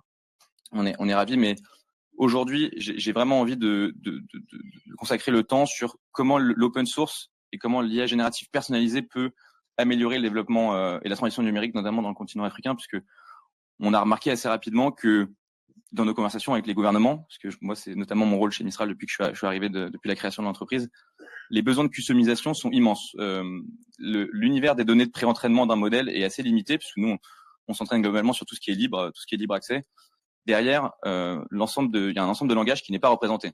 il y a énormément de langages qui sont pas représentés malheureusement, et nous on peut pas effectuer ce travail de fourmi, d'aller trouver tous les corpus de données intéressants. Et pour ça, on cherche des partenaires et on s'associe avec un certain nombre de gouvernements pour mettre en lumière ces datasets intéressants, donc dans des langues qui sont plus rares, de les mettre dans les modèles dans les LLM et ensuite de les redéployer pour les services publics, pour l'ensemble des administrations, pour l'ensemble des entreprises qui vivent dans cet écosystème-là. Et donc c'est quelque chose c'est ça la beauté du LLM aussi, c'est que en l'espace de quelques clics ou disons quelques heures de calcul sur un data center, on est capable d'obtenir un modèle qui va être verticalisé dans une langue rare et ensuite être redéployé pour des citoyens et ça accélère grandement l'usage de l'IA dans le service public. On l'a remarqué. Évidemment, on travaille pas qu'avec les services publics français. C'était évidemment notre cœur et le départ du projet, mais aujourd'hui on s'étend vers un certain nombre de pays qui ont ces besoins de customisation et de laisser transparaître beaucoup plus d'adaptation des modèles aux cultures locales. Et donc ça marche avec les données de pré-entraînement, mais ça marche aussi avec ce qu'on appelle le post-training, donc l'alignement. Une fois que le modèle est entraîné, globalement, on va l'instruire, lui apprendre à parler d'une manière particulière, et ça c'est aussi très dépendant des cultures. Et donc on a plein de méthodes qui permettent aujourd'hui au modèle de fonctionner, d'avoir un comportement, une tonalité, une réponse aux questions qui va être globalement personnalisée et customisée, donc aux milliers de cultures qui existent aujourd'hui dans le monde. Donc c'est un champ que Mistral, disons, développe énormément et qui est très lié à l'open source, puisqu'en fait derrière, l'ensemble de ces travaux peuvent être redistribués via l'ensemble des mécanismes open source traditionnels, donc sur GitHub, sur Hugging Face, dans l'ensemble du répertoire de savoir commun. Et ça permet d'accélérer ensuite toutes les innovations et tous les logiciels locaux qui seront développés. Et donc, pour l'ensemble des services publics du monde entier, c'est crucial, parce qu'aujourd'hui, il y a un bloqueur assez important dans le déploiement des services publics, puisque les langues ne sont pas bien maîtrisées. Donc, on peut pas offrir un service public adapté, au niveau si le premier niveau de langue n'est pas respecté. Donc, on travaille énormément là-dessus. L'open source permet ça. L'open source permet aussi de déployer localement et donc d'avoir une souveraineté sur sa chaîne de valeur, sur les données qui vont transiter dans les modèles. Nous, on n'a pas vocation, Mistral, à faire venir la donnée au modèle. On préfère amener le modèle où la donnée se situe. Donc, les joies de l'open source, c'est de pouvoir déployer localement sur un ordinateur, sur un centre de données qui est directement, par exemple, géré par une administration dans n'importe quel pays du monde, d'avoir son modèle customisé et d'avoir un circuit fermé dans lequel les utilisateurs peuvent converser. Les données restent dans un cercle maîtrisé. Donc, l'open source, ça permet le déploiement local et c'est une des raisons pour lesquelles, dès le départ, on s'est aussi concentré là-dessus sur ce qu'on appelle le on-premise. Et c'est très utile pour l'ensemble des secteurs du secteur public, la sécurité, la défense également. Et c'est un vrai contre-positionnement vis-à-vis des big tech américaines, dans le sens où on met en avant la customisation, on met en avant le déploiement sécurisé, et on met en avant l'efficience. C'est-à-dire que nous, on fait pas des modèles qui sont très grands, on fait des modèles qui ont une taille raisonnable, qui peuvent être customisés, qui prennent leur valeur dans cette customisation. Et c'est aussi derrière, ça a beaucoup d'intérêt à la fois en termes de coût. L'open source est gratuit, donc c'est intéressant pour les premières phases de développement. À la fois en termes de consommation de hardware, parce qu'aujourd'hui on voit qu'il y a une chaîne de valeur qui est disons assez concentrée autour de quelques entreprises du hardware, et donc avoir peu de hardware pour déployer ces applications, c'est quand même très utile. Donc nous on fait des petits modèles qui sont plus faciles à déployer, et donc voilà, donc l'accessibilité, le coût, et enfin la sécurité. Et ça c'est quelque chose qu'on développe. Je termine avec l'environnement également, parce que ces modèles consomment énormément d'énergie, et aujourd'hui déployer des petits modèles est un gage de frugalité dans un monde où on va créer de plus en plus de modèles et où à la fin il va falloir rationaliser tout ça. Donc voilà, entre guillemets, les grandes idées qu'on essaie de pousser aujourd'hui auprès de l'ensemble des gouvernements, et on considère que c'est que le début d'une histoire qui débat, voilà, qui n'a qu'un an et demi. Donc voilà, on souhaite mettre ces idées en avant, et j'espère que les annonces que vous avez vues ces derniers jours aussi vous aident à comprendre la phase dans laquelle on est, c'est-à-dire une phase où on cherche des partenaires, donc des gouvernements, des entreprises. On a annoncé un certain nombre de partenariats, une dizaine là en 2 jours, et on continuera dans cette direction-là, et évidemment disponible pour répondre à toutes vos questions. J'ai un temps limité, je suis désolé, mais j'étais vraiment ravi de vous présenter ces quelques points. Merci. Merci beaucoup, William. C'était très complet. Merci beaucoup. Effectivement, le fait de pouvoir déployer vos modèles en local et de garantir quelque part les questions de souveraineté dans nos pays, enfin en tout cas avec les gouvernements, c'est des choses qui nous tiennent à cœur, qui sont importantes. Donc, on a fini ce premier segment sur les pitchs. Donc, on voulait vraiment vous démontrer ou vous montrer en tout cas une dizaine de solutions qu'on avait sélectionnées. Et je profite de l'occasion pour remercier les équipes d'Henri Verdier, les équipes d'Expertise France et les équipes de l'AFD, le Paris Peace Forum, qui nous ont aidés à faire cette sélection, effectivement, qui n'est qu'une image des potentiels que l'IA nous propose, nous ouvre en tout cas sur le continent. Sur le deuxième segment qui va s'ouvrir, donc on voulait effectivement dans un deuxième temps prendre un peu plus de hauteur, effectivement avoir une réflexion un peu. On est à Paris pour le sommet sur l'action pour l'intelligence artificielle, donc avec les questions notamment de régulation. On voulait effectivement aborder la problématique de la collaboration, ou en tout cas le renouveler le cadre de coopération et regarder comment les pays se positionnent là-dessus.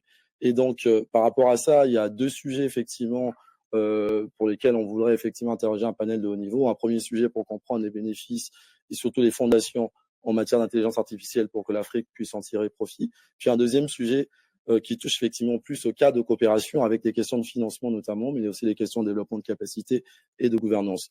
Avant d'introduire cette deuxième partie, du coup, on voulait effectivement avoir une keynote. Je vais donner la parole du coup à Henri qui va introduire cette deuxième partie. Merci.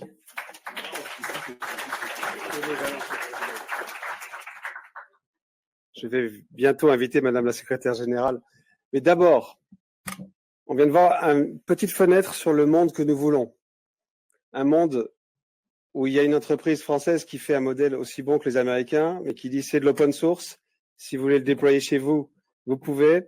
Et si vous voulez l'adapter pour rajouter les langues de la francophonie, and the other languages, c'est possible. Un monde où des entrepreneurs, un entrepreneur, c'est pas forcément une entreprise. C'est quelqu'un qui dit, il y a un problème, je vais trouver une solution.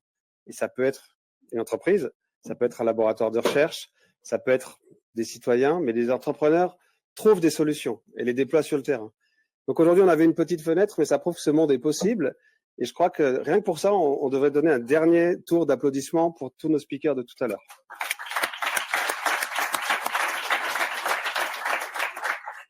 Et on peut vous dire qu'il y en a beaucoup d'autres. Deuxième chose que je voulais dire, on va commencer maintenant la partie plus débat.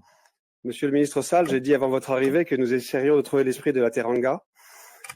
Donc, il y a des gens qui savent qu'ils vont parler, et notamment les ministres présents, n'hésitez pas à intervenir. Je vais essayer de modérer, donc je vais essayer à la fois de tenir le délai qu'on a tenu, mais de faire circuler la parole. Donc, on est chez nous, on est entre nous. Il y a 700 personnes à distance aussi, donc et puis tout est enregistré. Donc, ce qu'on se raconte aujourd'hui, ça diffusera. Mais sachez que voilà, on est là pour se dire des choses. Troisièmement, et c'est vraiment un grand plaisir pour moi d'accueillir, c'est un honneur aussi qui nous est fait, la secrétaire générale de l'Union internationale des télécommunications. Alors, je crois que vous savez tous que Dorine Bogdan-Martin est une grande amie de l'Afrique et vice-versa. C'est peut-être pour ça qu'elle est avec nous aujourd'hui. Et donc, on va te laisser la parole, Dorine, pour nous faire une keynote pour lancer ce débat.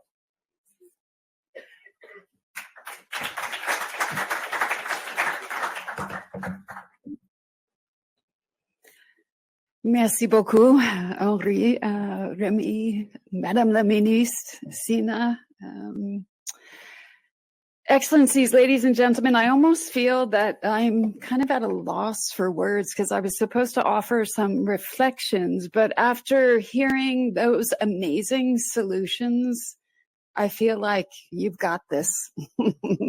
So I'm not sure what else I can offer, but when we think about the region, when we think about the young population, when we think about the skills, the talent, the passion, so much can be done, and it's at our fingertips, and we can see it and we can feel it with the solutions that we've already heard today. When the summit closed just over an hour ago, our last session was focused on, are we ready? And actually, the MC of that session asked a question to the group. I'm going to ask the same question here. She said, when it comes to artificial intelligence, do you feel fear or do you feel hope? So if you feel fear, raise your hand. Okay. And if you feel hope? Okay, it's interesting because it's the same reaction that we saw in the room. And I think also based on the pitches, I also feel really hopeful. I have lots of ideas and lots of things I would love to talk to the different pitchers about, but I think we should have hope. And I think we do need to be careful, as we also heard. We need to not kind of, let's say, confuse governance with something that's super heavy-handed that stifles innovation. We need to be, I think my lectern's moving up and down. I think it's AI.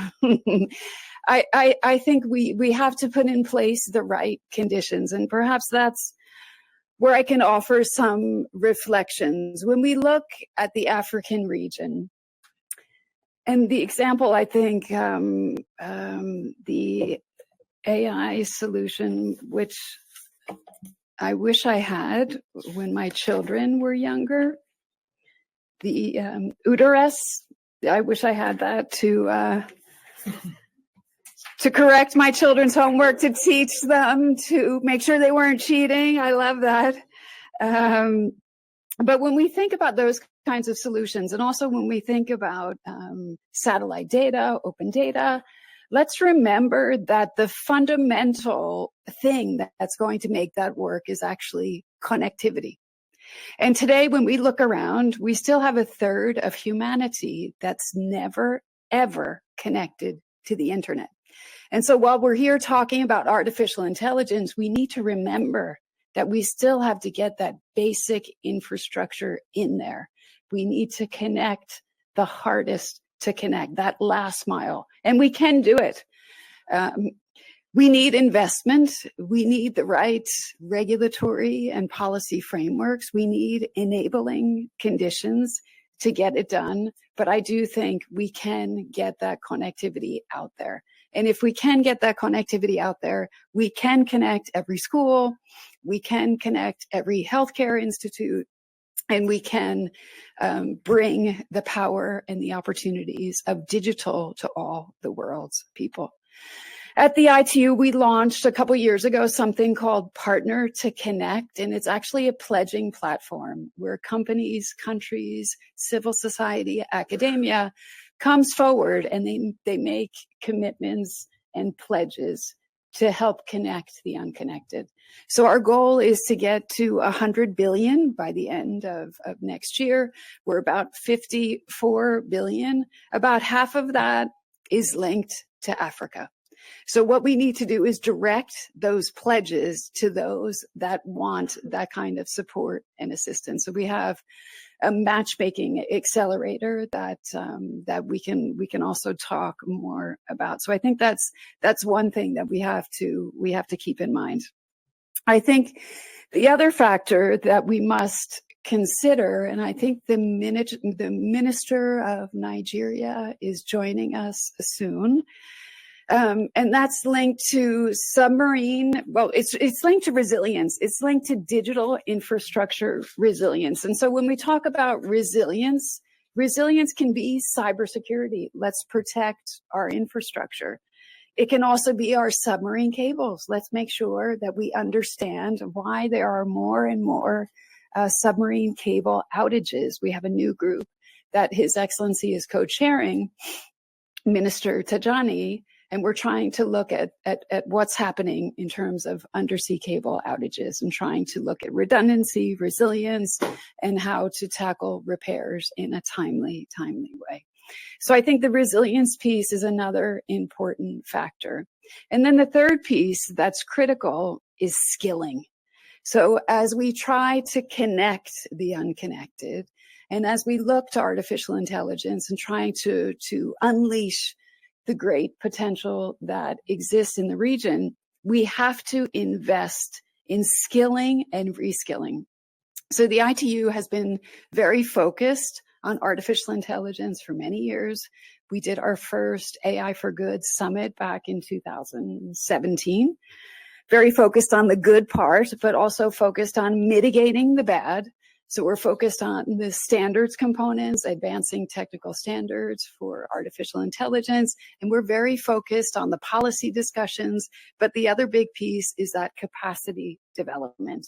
So back in September, on the margins of the General Assembly, we launched an AI Skills Coalition. And a couple of weeks ago, I was in Davos with Minister Sina and some others in the room, and we launched our first cohort of partners for this skilling coalition. So we have more than 30 partners, some are in the room, private sector, international organizations, development banks, and we're targeting K through 12, so basic skilling in AI, and we're also looking at government leader skilling. So it's a very comprehensive program, and I think that's also going to help be a game changer for the region. But I would say the other element, and this would be my last point, we heard this throughout the summit. So one size does not fit all. We know that. We have to adapt. We also need to understand that we need a commitment at the top. We need that will there at the top.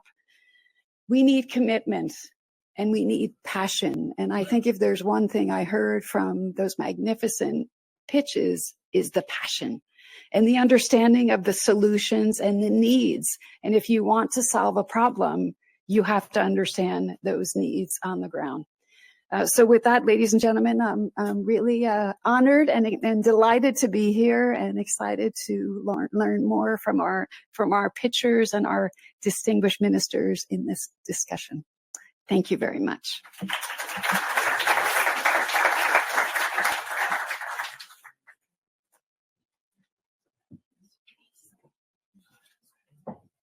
So now we'll have our two panels. Thank you, Doreen, Secretary General. We have our two panels because the first one is more about the need and sorry, I have to come back to my notes. What's the first panel? Yeah, because I was a bit short earlier because I said we just need one big model and entrepreneurs. By the way, we know that there are much more needs, that we need education, that we need infrastructure, that we need, I don't know, good public policies, and we'll see. So that's the topic of the first panel. And the second one will be around the new logic of cooperation, because probably it's time to innovate also regarding cooperation between Europe and Africa. So for this first panel, that's my great honor to call Honorable William Kabogo-Gito, Kenya's Minister of Information, Communication and Digital Economy. If you agree to come on stage. Sharad Sharma from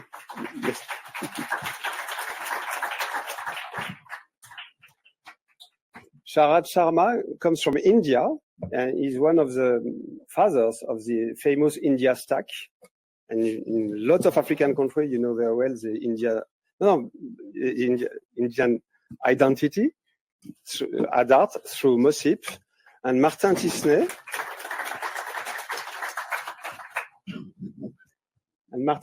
So Doreen did speak about the launch this morning of the new foundation to help open source AI on more than open source model.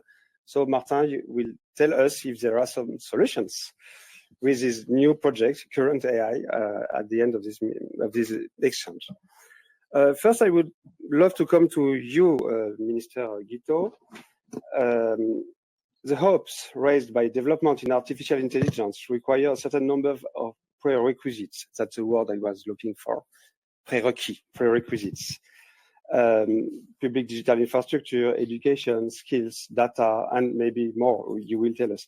So can you tell us what, from your point of view, is the most essential to allow the development of African region? Thank you, Dave. Good afternoon. First, I appreciate being invited here. I also really appreciate those presentations that were done here, especially from my friend from Lebanon, who, when he forgot what he wanted to say, he said it, and that is good. I think, as far as I'm concerned, the most important things, definitely AI is a game changer. We all believe that. And we hope that AI will be the equalizer of the world, where there will be no more global south and global north, because AI will be able to tell us what it is that we need to do. It's a tool, in my mind, that helps human be more efficient and effective. So 3 things come to my mind.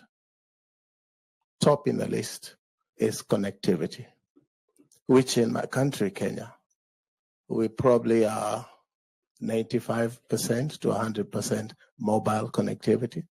But fiber, which is high-speed internet, is probably at 55, 60%. So if we are able to connect Africa, that's major, number 1, a game changer. 2 is capacity to have data and to handle data and safe data, so that we can use the data that equalizes the world, because it's a matter of finding where has it been done before, what is going to happen next, and so that you can do it as the skills of the teacher.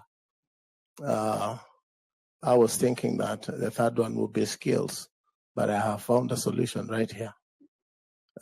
Do a model of AI training and give it to our children through AI, and everything else will happen. So those 3 are top in our list. Of course, in the past, I have worked with the NGO world, and it looks like Africa is always to receive grants and help. This time, we are looking at partnership, where we will learn from each other, so that probably in the next world, Africa will be giving as Africa is being given today. Thank you, Minister. That was a good lesson. Please. By the way, we did just try to find the best project, and half of the projects we had today were African, but we didn't manage to make to favorize African projects. That's just because they were the great projects. And I'm thinking, we did find much more projects. So if you want the 10 next one, we know them. We just need a way to show you the other project. As a matter of fact, many were from Kenya. Yeah. And Togo too. Yeah. But that's a coincidence. So thank you very much. Yes, you're right. Connectivity first. And if you are out of the digital world, you are out of the cyberspace, and that's all. But I was very surprised when 5 years ago I discovered the Indian journey, and the fact that Sharad and other people started with digital public infrastructure, so digital infrastructure, because identity or payments and so on matters too. And I would love to hear a bit briefly, Sharad, from you, the lessons that maybe a brief presentation of the Indian journey and the lessons to learn from this experience. So Henri and I belong to the original era of internet, where, if you really go back to time there was public infrastructure that made it possible to move packets, to move email messages, and to move web content using public infrastructure. I think inspired by that, India had this idea that what if we use public infrastructure to actually mediate the flow of people, money, and information. And why did we want to do that? Because any digital transaction involves these 3 things. So let's say I have to book a train to go to Geneva from here. I have to identify myself. I have to give some information as to when I want to travel, from where to where, and then I have to make a payment. Today, for all these 3 things, there are toll collectors. They're private toll collectors. They sit in the middle of these 3 things. And in fact, those toll collectors, I won't mention them because you know who those companies are.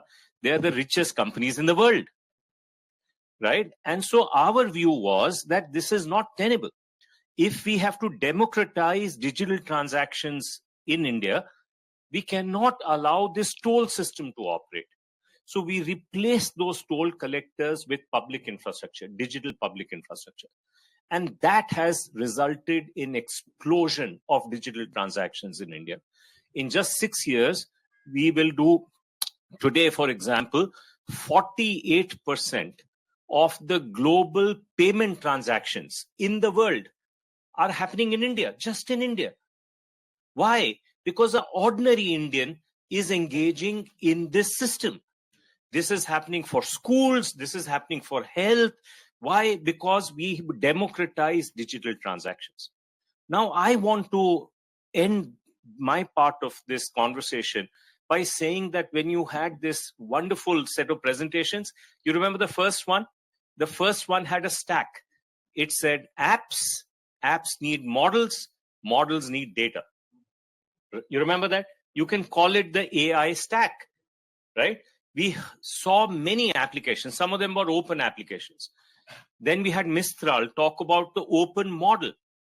But everything today in AI has been built on the back of so-called open or public data.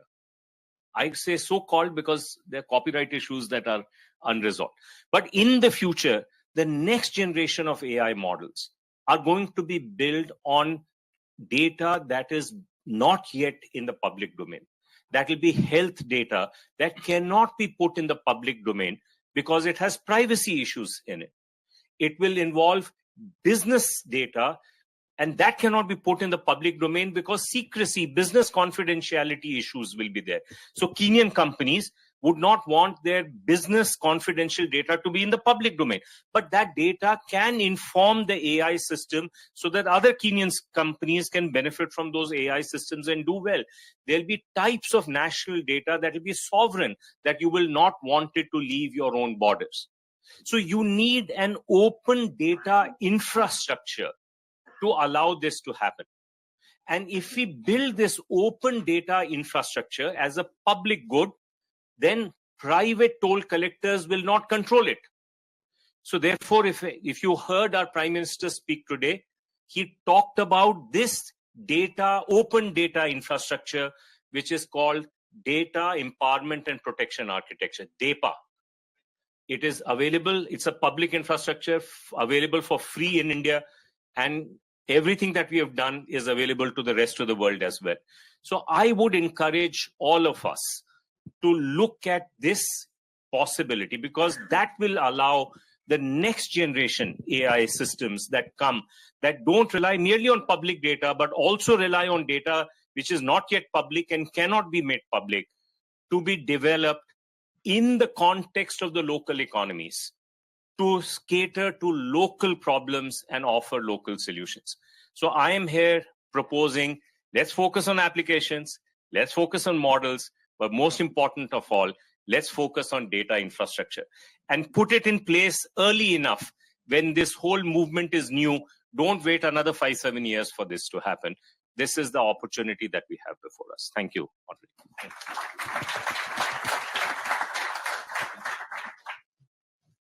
I will switch in French for a while parce que je suis épuisé. We still have the traduction, so don't hesitate if needed. Et Martin est franco-britannique, donc il peut répondre dans les deux langues. Martin Tisney.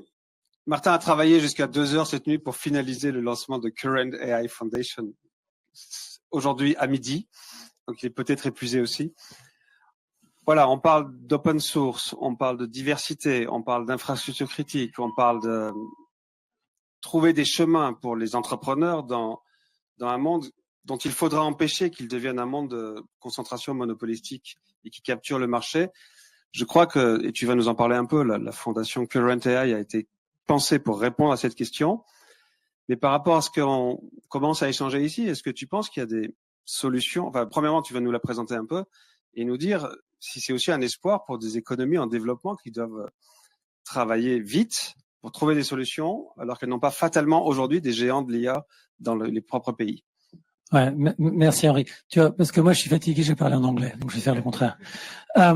So I'm really excited and delighted that we announced the launch as a major deliverable of the AI Action Summit of Current AI, which is a public interest partnership which brings together a fantastic, diverse group of governments, which includes India, which includes Kenya, of philanthropic foundations, and of corporate actors. When I started as thematic envoy a little over a year for the summit, we were thinking, what is it we can do that is truly additive for the whole world? And I think the key question for us is really to recognize that this is an incredible moment in the AI market, and there's a real window of opportunity. There's a window of opportunity because it's not clear at all the way that the AI market will land. The business models haven't been defined. The market is shape-shifting. It could either go in the direction of more proprietary models, where from that perspective, you need huge amounts of compute power, you're effectively selling access to your model, or it could go in another direction, which I think is more likely, where effectively the models become commodities and the value, because they're open, and the value lies in distribution and services.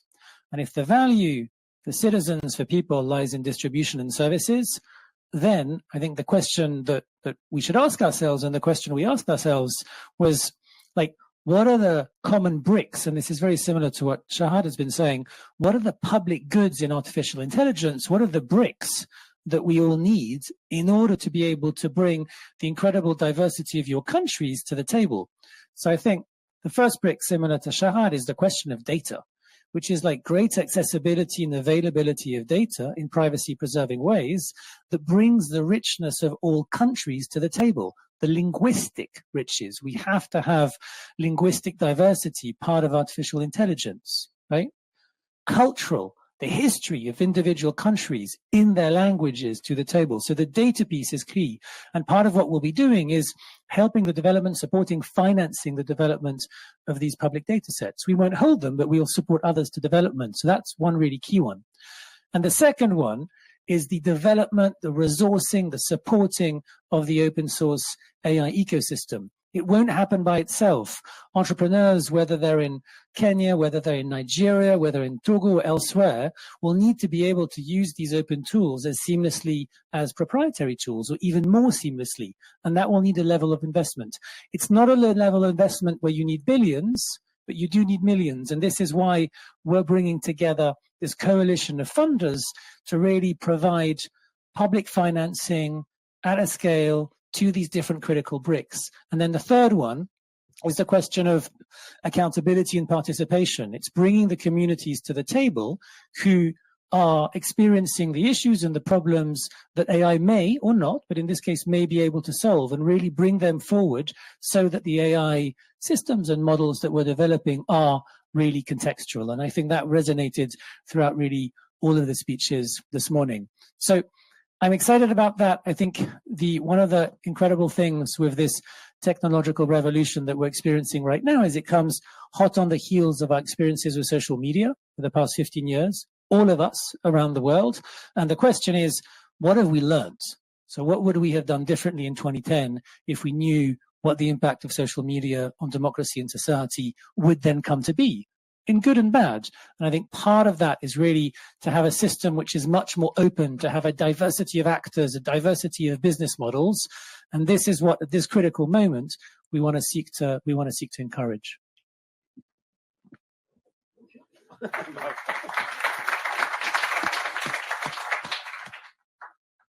I'm surprised because you were quite not late, which was not the plan. But I suggest to stick to our agenda and to continue our debate. So thank you very much for this first roundtable, and let's continue to exchange. Thank you very much.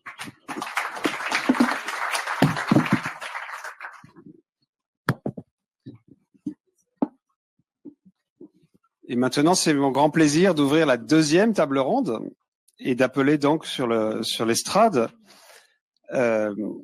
Monsieur Alioune Sall, ministre de la Communication et des Télécommunications et du Numérique du Sénégal, Monsieur Samuel Georges, ministre de la Communication, des Technologies numériques et de l'Innovation du Ghana, Jérémy Pellet, directeur général d'Expertise France, et Marietta Jäger, directrice générale adjointe de la direction générale INTPA, partenariats internationaux de la Commission européenne.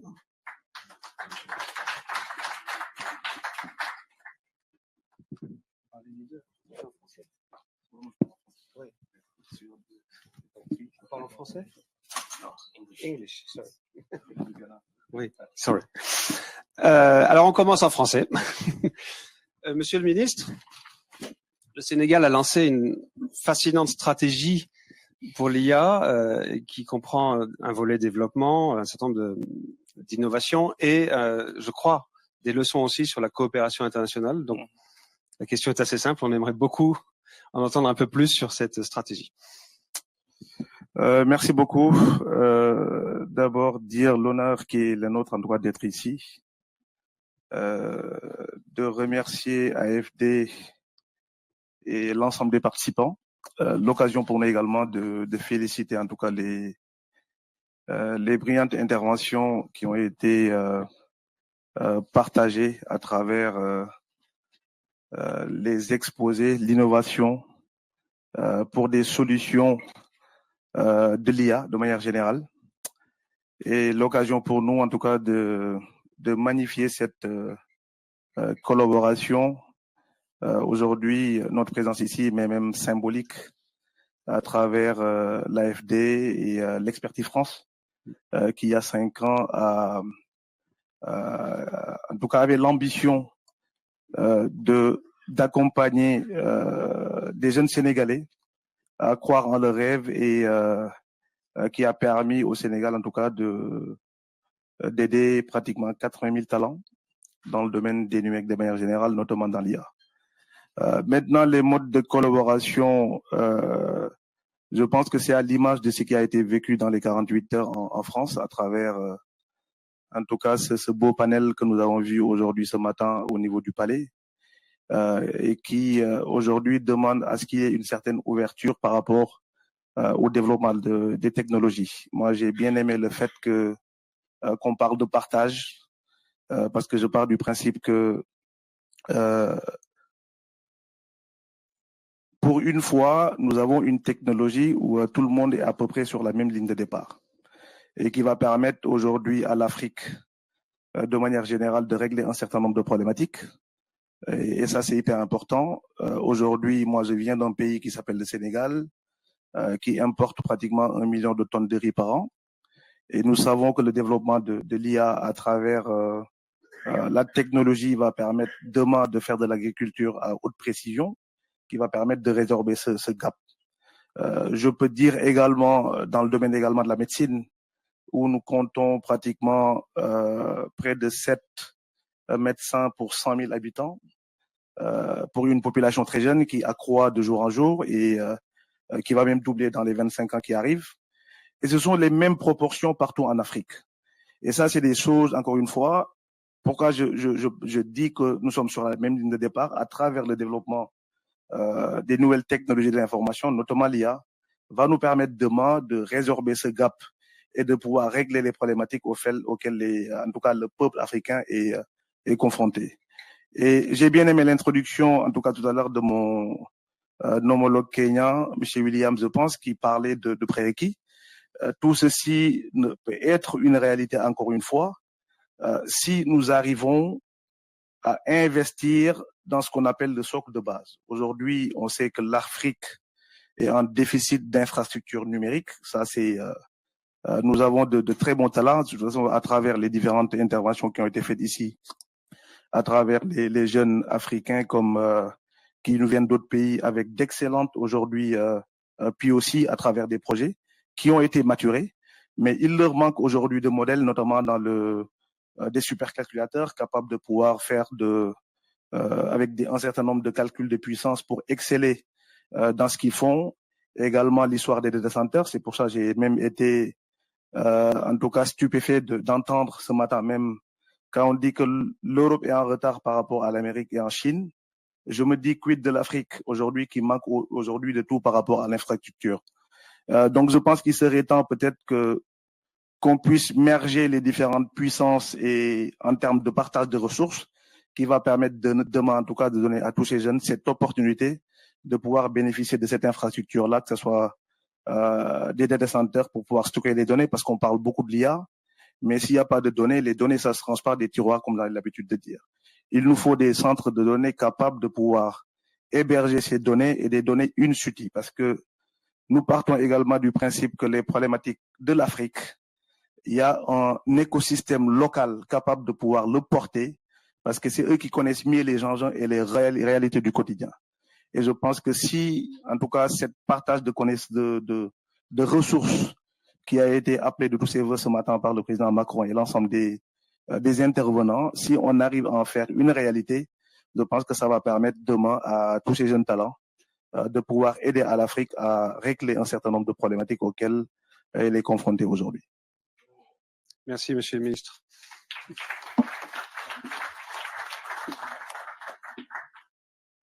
En vous écoutant tous, vous me donnez envie de participer au débat. Donc je sors un instant de mon rôle de modérateur et je redeviens un instant l'ambassadeur français pour le numérique. Quand j'entends, par exemple, qu'on est tous sur la même ligne de départ, quand j'entends que ces technologies sont prometteuses, ça peut être vrai. It might be true. Si on fait de la bonne politique, et en l'occurrence de la bonne géopolitique. Sharad Sharma nous a rappelé les débuts d'Internet. Internet, c'est né en vrai dans des universités et dans des standards ouverts. Et ça a été confisqué petit à petit par des entreprises qui ont capturé nos vies dans des réseaux sociaux et on a eu des problèmes. L'intelligence artificielle, c'est quand même, avouons-le, c'est né dans des entreprises avec des solutions propriétaires. Il nous appartient aussi de l'ouvrir. Ça peut devenir ce flux d'innovation qui est possible pour chacun, mais il faudra s'assurer qu'on vit dans un monde qui n'est pas enfermé dans 2 ou 3 solutions propriétaires. Si on ne mène pas ce combat-là, en fait, ça peut très mal tourner aussi. Donc, je me permets de dire ça. Et c'était aussi une partie des débats du Sommet de Paris, de voir comment on peut avoir une conduite collective de notre futur commun. Ça demandera du travail dans les organisations internationales et à l'ONU, mais on sait bien que les textes suffisent pas, donc ça demandera des infrastructures, parce que dans le numérique, code is law. Et si vous contrôlez pas les infrastructures, vous imposez difficilement vos régulations. Voilà, je me permets, c'était ma participation au débat. Je redeviens modérateur, but it was also a transition to give you the floor to you, Minister George. No, sorry. Yes, Minister George. Because that was obvious during the summit. There is a great optimism, but a lot of people are asking who will pay the consequences of AI, because we probably might lose jobs or certain forms of jobs. We'll change the economy. We will rebalance the power between companies and states. And there are also some concerns, and there is probably a need to find strategies to promote jobs creation rather than job loss, to find the good public policies to build, to foster local innovation, ownership, autonomy, etc. And I think that you have some views regarding this question, how to be sure that will really turn AI into opportunities in real economy, in local economies. All right, thank you very much. Hello, can you hear me? Yeah. Okay, great. Thank you very much. And I think that AI is a tool that can be used for good or evil, depending on how we choose to deploy it. And I'm excited that we're having this conversation right now at this point in time. In the closing plenary, Prime Minister Narendra Modi said something about what we should use AI for, that AI should be used to augment the jobs and increase the efficiency of the human workforce and not to replace the human workforce. And I think that that's where we must begin to get to on the African continent, because there are huge opportunities with artificial intelligence that we can do. And my brother from Senegal spoke about the fact that they're importing 1 million tons of rice. It's the same story in Ghana. But it's very possible for us to reset that kind of agricultural dynamic. And instead of creating jobs in Vietnam and Thailand, where we import the rice from, we have arable land in Ghana where we could actually plant and be food sufficient.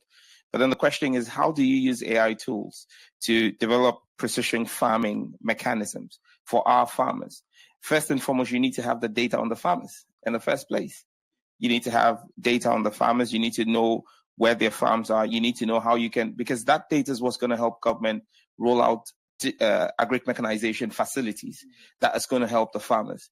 So you need to build the data. I think that at the base of everything that we're talking about is AI and deploying AI and using AI on the African continent.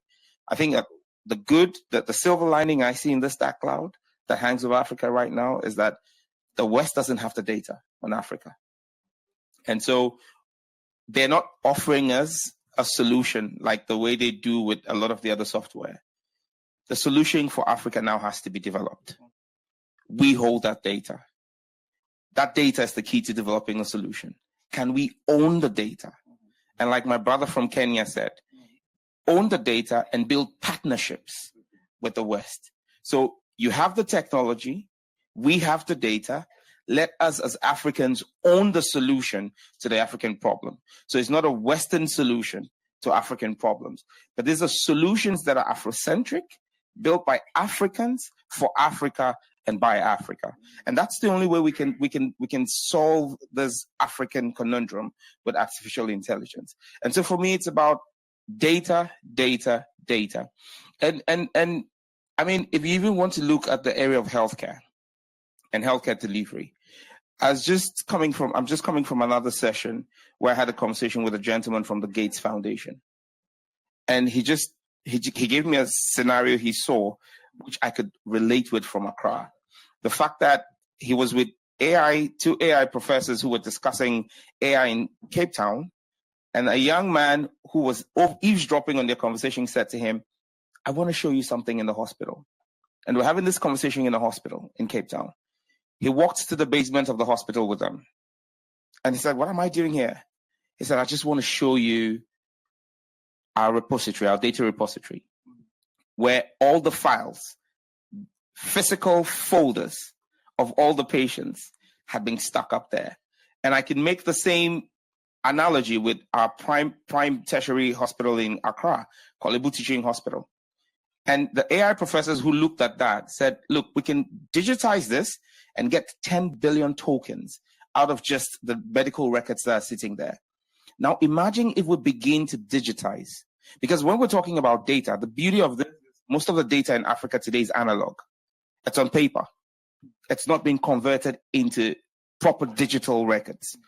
If we do the digitization and tokenize this data, now you're talking real equity when you're dealing with AI, the businesses that run the AI on a commercial scale. Because for them, the only reason they will invest is when they see the amount of data that's available to them.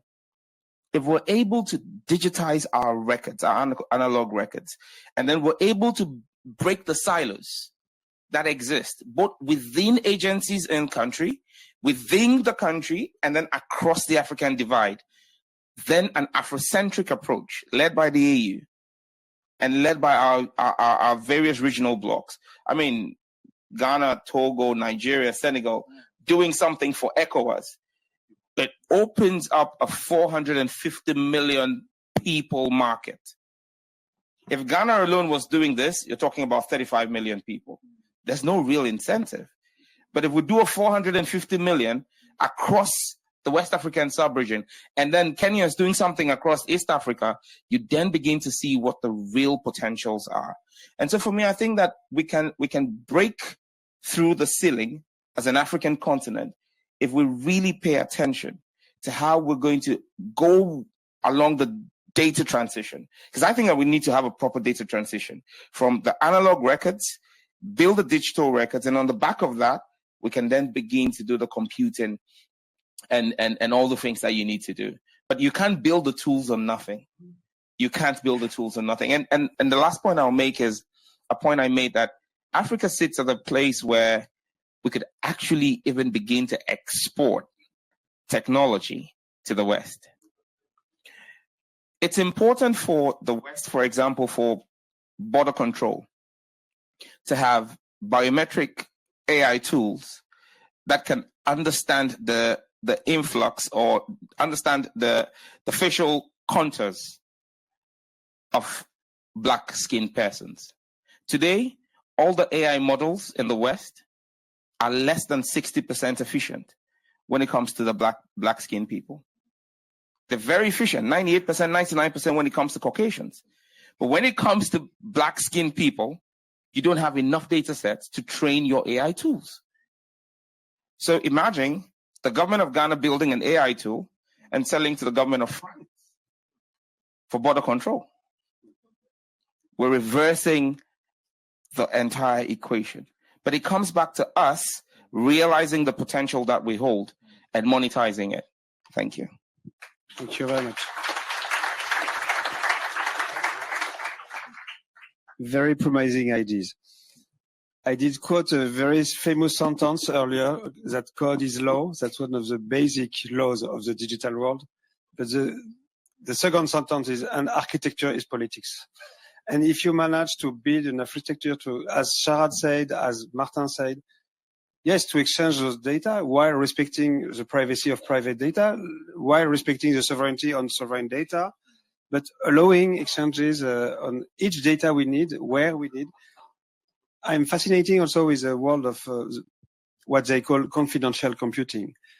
It should be possible to train an AI model on health data, for example, without exporting personal data. You just have to design it and conceive it. That's not so difficult. And you can, yes, embody a policy within a good architecture. Thank you very much. I switch in French again to call Jérémy Pellet. Jérémy Pellet est le directeur général d'Expertise France. Il travaille beaucoup avec l'Afrique dans des formes de coopération, d'échange de compétences et d'expertise. Mais Jérémy, je ne te demande pas seulement de nous dire ce que c'est faire Expertise France, mais je crois qu'on commence à entendre dans la salle un appel à... Puisqu'il faudra tout changer avec l'intelligence artificielle, il faudra tout changer peut-être aussi il faudra en tout cas inventer des nouvelles formes de coopération qui s'ajouteront aux autres. Et donc peut-être tu as quelques idées à partager. Merci Henri. Je pense effectivement que l'intérêt de cette thématique, c'est que elle est au cœur de ce partenariat entre l'Europe et l'Afrique. Et je crois que ce qui a été très très bien montré par le ministre Georges, c'est le fait que le fait de nourrir les modèles à partir d'informations diverses et notamment africaines est extrêmement utile, notamment pour les modèles que l'on souhaite développer en Europe. Tout ça pour dire que pourquoi une agence comme Expertise France, qui est l'agence de coopération technique française, s'intéresse à l'IA, parce qu'en fait, nos pays partenaires le demandent. Et on s'est doté d'une stratégie qui répond à leurs demandes. La première demande, c'est la création de valeur économique, la création de valeur aussi en termes de gestion de leur état. Et donc ça, c'est le premier pilier essentiel de notre action, avec le développement des capacités locales et les sujets réglementaires. Et dans ce cadre, on a du coup développé un portefeuille assez important sur l'intelligence artificielle. Ça fait plusieurs années. Le ministre Alioune Sall l'a rappelé que l'on travaille avec le Sénégal sur la stratégie d'intelligence artificielle du Sénégal. On a accompagné l'Égypte, on a accompagné la Grèce aussi dans leur stratégie nationale d'intelligence artificielle, et on a beaucoup travaillé, on continue à travailler aussi sur le développement des écosystèmes, qui est la deuxième brique absolument indispensable pour développer le potentiel de ces technologies, et la troisième brique qui est le développement de cas d'usage, en particulier pour notre métier. Notre métier, c'est de faire du renforcement de capacité, du renforcement des institutions, et l'IA comme outil, évidemment, est absolument essentiel là-dessus. Je dois d'ailleurs quand même dire et remercier, parce qu'on ne le dit pas suffisamment, l'Union européenne, parce que c'est quand même l'Union européenne qui aujourd'hui finance très très largement ces actions à travers le monde, et en particulier en Afrique. Donc comment est-ce qu'on peut continuer et approfondir la coopération aujourd'hui? Je le disais, sur les stratégies nationales, c'est absolument indispensable, mais je pense qu'il faut aller plus loin. On peut aller plus loin sur le développement des écosystèmes, assez clairement. On peut aller plus loin sur le développement des capacités numériques et des capacités d'infrastructure. On peut aller plus loin sur les stratégies de données et l'appui à l'ouverture des données. C'est d'ailleurs un sujet qui nous passionne, parce que au-delà de nos activités sur l'intelligence artificielle, on a beaucoup d'activités dans la santé, dans les statistiques, dans énormément de champs qui sont à la source des données dans lesquels les modèles vont ensuite puiser pour mettre en place des solutions dans les pays qui nous intéressent. Et puis enfin, c'est le renforcement du capital humain, parce que dans nos pays partenaires, il y a aussi à former, à travailler avec les universités, à travailler avec les chercheurs pour développer des solutions propres qui ensuite se diffuseront à travers les start-upers et les technologies. Donc dans ce cadre-là, moi je suis très heureux. Je suis d'abord très heureux de voir qu'on a maintenant un instrument à travers la fondation qui s'est créée pour pousser, aider au développement à la fois du volet capacitaire et du développement de cas d'usage. Je pense que c'est vraiment très important. C'est très complémentaire de tout ce qu'on fait sur le terrain. Et je pense que il faut que nous continuions cette action-là dans tout ce que nous avons dit sur les deux tables rondes. Je pense qu'il y a vraiment un trait commun qui est ce modèle en partage, un modèle sans doute plus ouvert que d'autres modèles sur le plan international. Et je pense que c'est celui qui aujourd'hui nous réunit et qui fait le pont entre ce que nous développons à la fois en Europe et en Afrique sur l'intelligence artificielle. Merci Jérémy.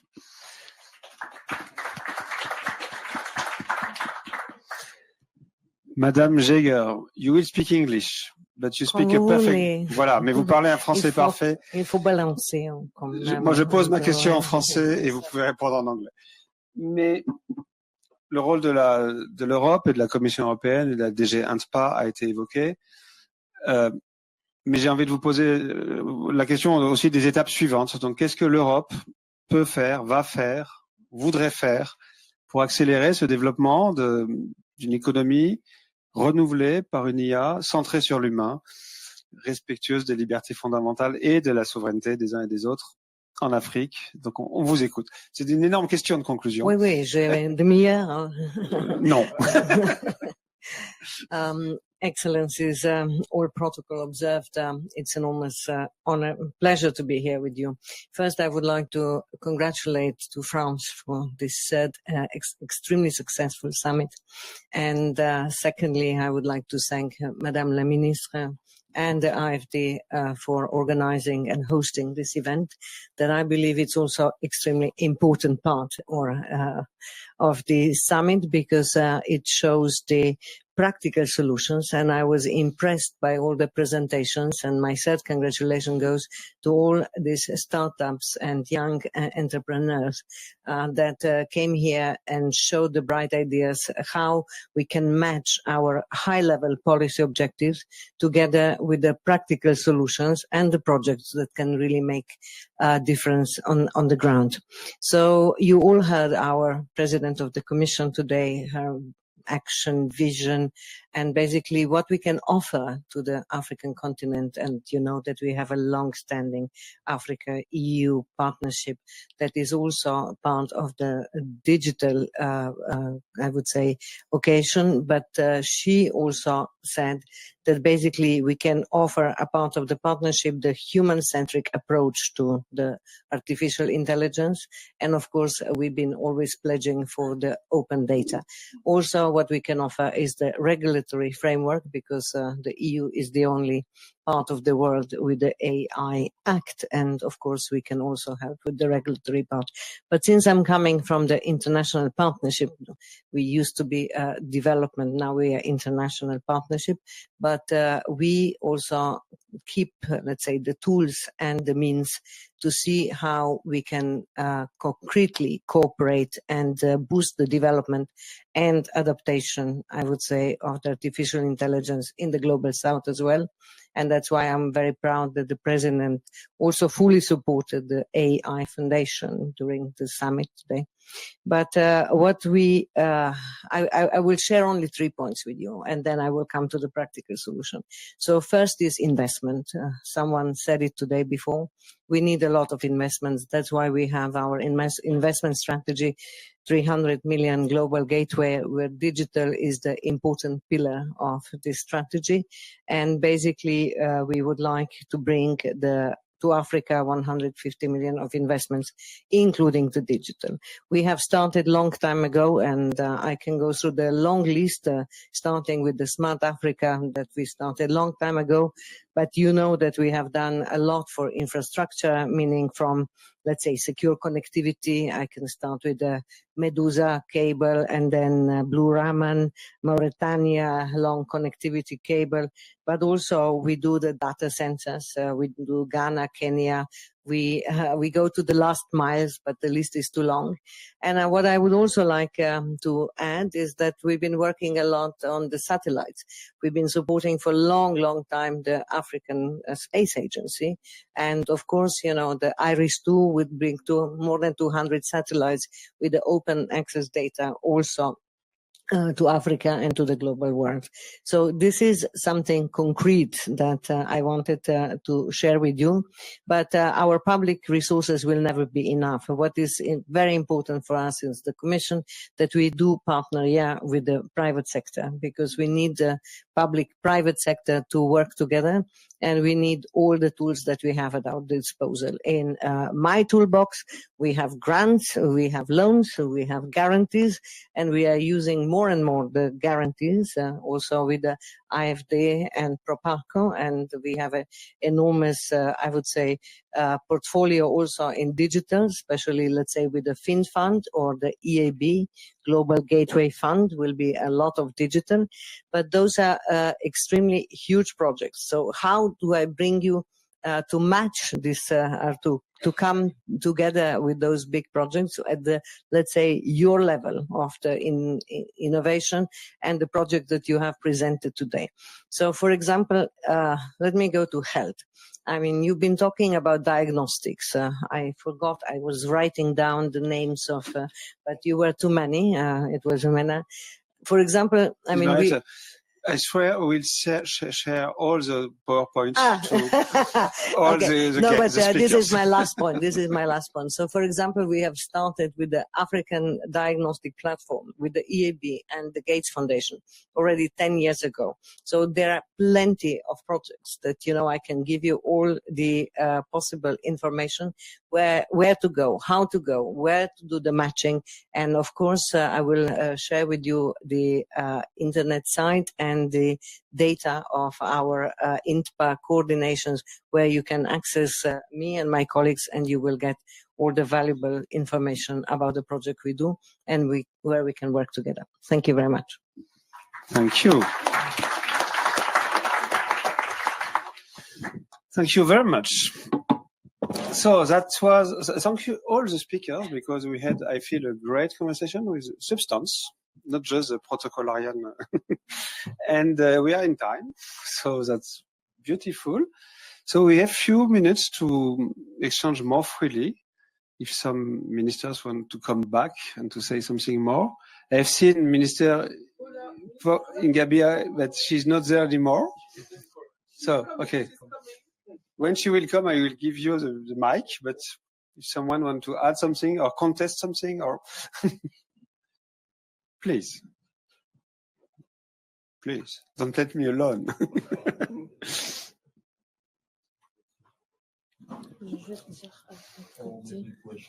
Yeah. So, yeah. Are there questions in the room? Yes, they are. So, yes, I have to give you a mic.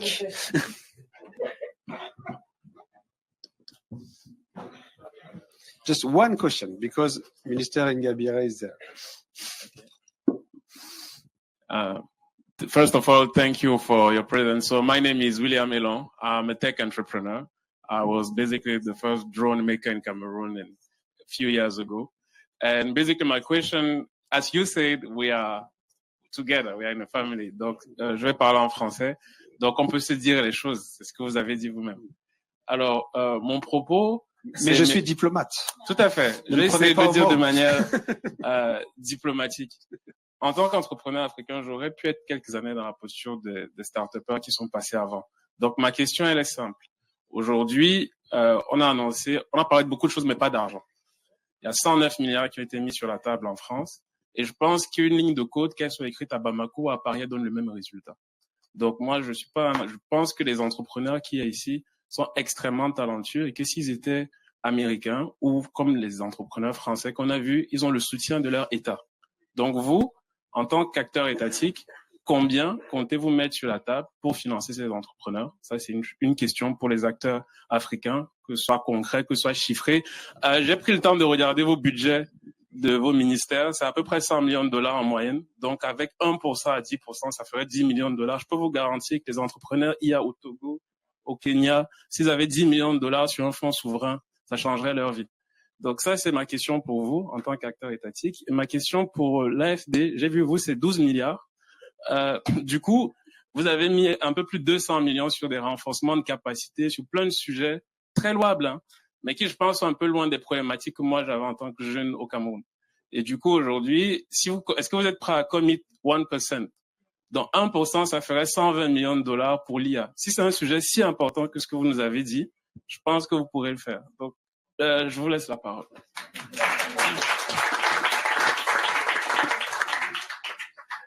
Well, let me say that that's a fantastic pitch from Africa. And I think that it's important that we put that in perspective. In Ghana, for example, what the new government is looking to do in the area of fintechs and startups is to support fintechs and startups with what we call the Fintech Development Fund. So we're setting aside $50 million, not to share as confetti to startups, but to support them with business advisory support and create a regulatory sandbox that's going to help the innovators run and scale up their business. The problem of Africa is not innovation. Our main problem is scalability. And again, one thing you must bear in mind is many of the young innovators, you spoke about being the first drone maker in Cameroon. You may not necessarily be a very good businessman because you're a good innovator, but it's a different thing running a business. And so we need to be able to have sandboxes that will support young innovators like you with the business side of your innovation. So you can focus on your innovation. So we in Ghana are saying that the government is going to put $50 million, but that's not what that fund is supposed to be. But agencies like the AFD should be able to do counterpart funding of another 50 million. The World Bank and the Gates Foundation should be able to give us another 100 million. So we can grow this pool from donor partners to 500 million. And then begin to use that to support young innovators, African innovators, to begin to scale up their businesses. Because when we begin to scale up and when we begin to have Ghanaian solutions being used in Senegal, Togolese solutions being used in Uganda, we begin to use the scale of Africa, 1.5 billion people. We don't need to sell to the West. We need to trade amongst ourselves because African solutions are unique to Africa. And so once we're able to scale up and once governments are able to put in the counterpart funding, and I was excited to learn about blended funding today. I think that's where we need to go. So we put some money down, the donor agencies. And so on the back of that, if the AFD would commit $100 million to Ghana's FinTech Fund, I'll be grateful to take it back to my president and add to my 50 million so we can begin to scale up our research and development and support the young innovators in Africa. But I think that I agree with you. African governments must put our money where our mouth is.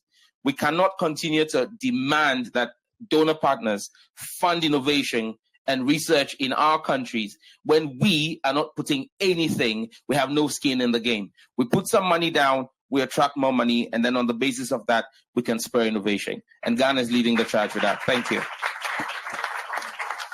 Et si vous me permettez, alors vous ne le savez peut-être pas, mais je suis pas un diplomate de carrière, je suis un ancien entrepreneur.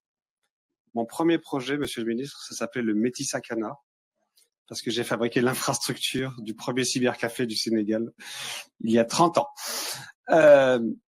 Et j'ai une analyse de la situation que je me permets de partager avec vous. Elle est peut-être fausse, c'est une analyse d'entrepreneur.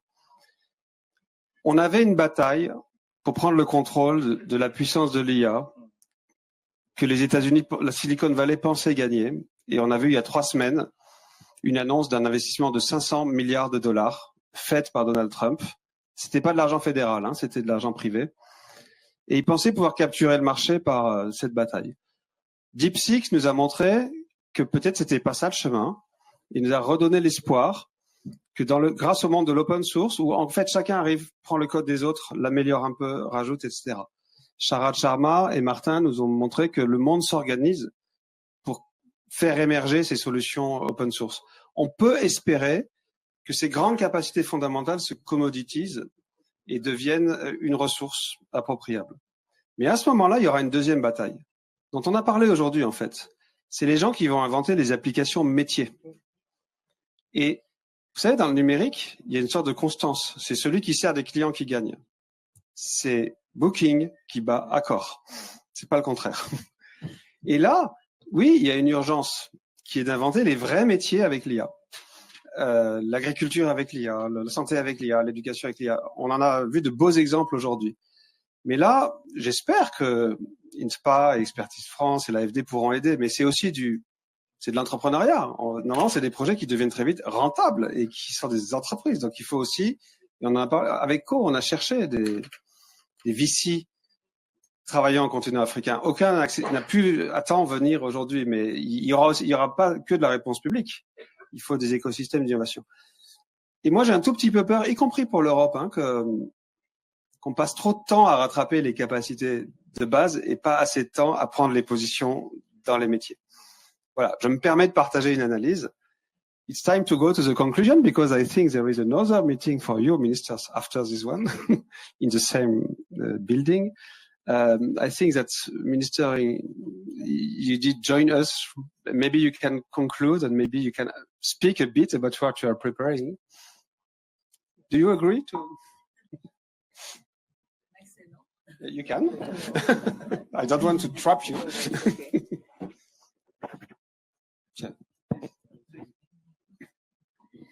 Good afternoon, everyone.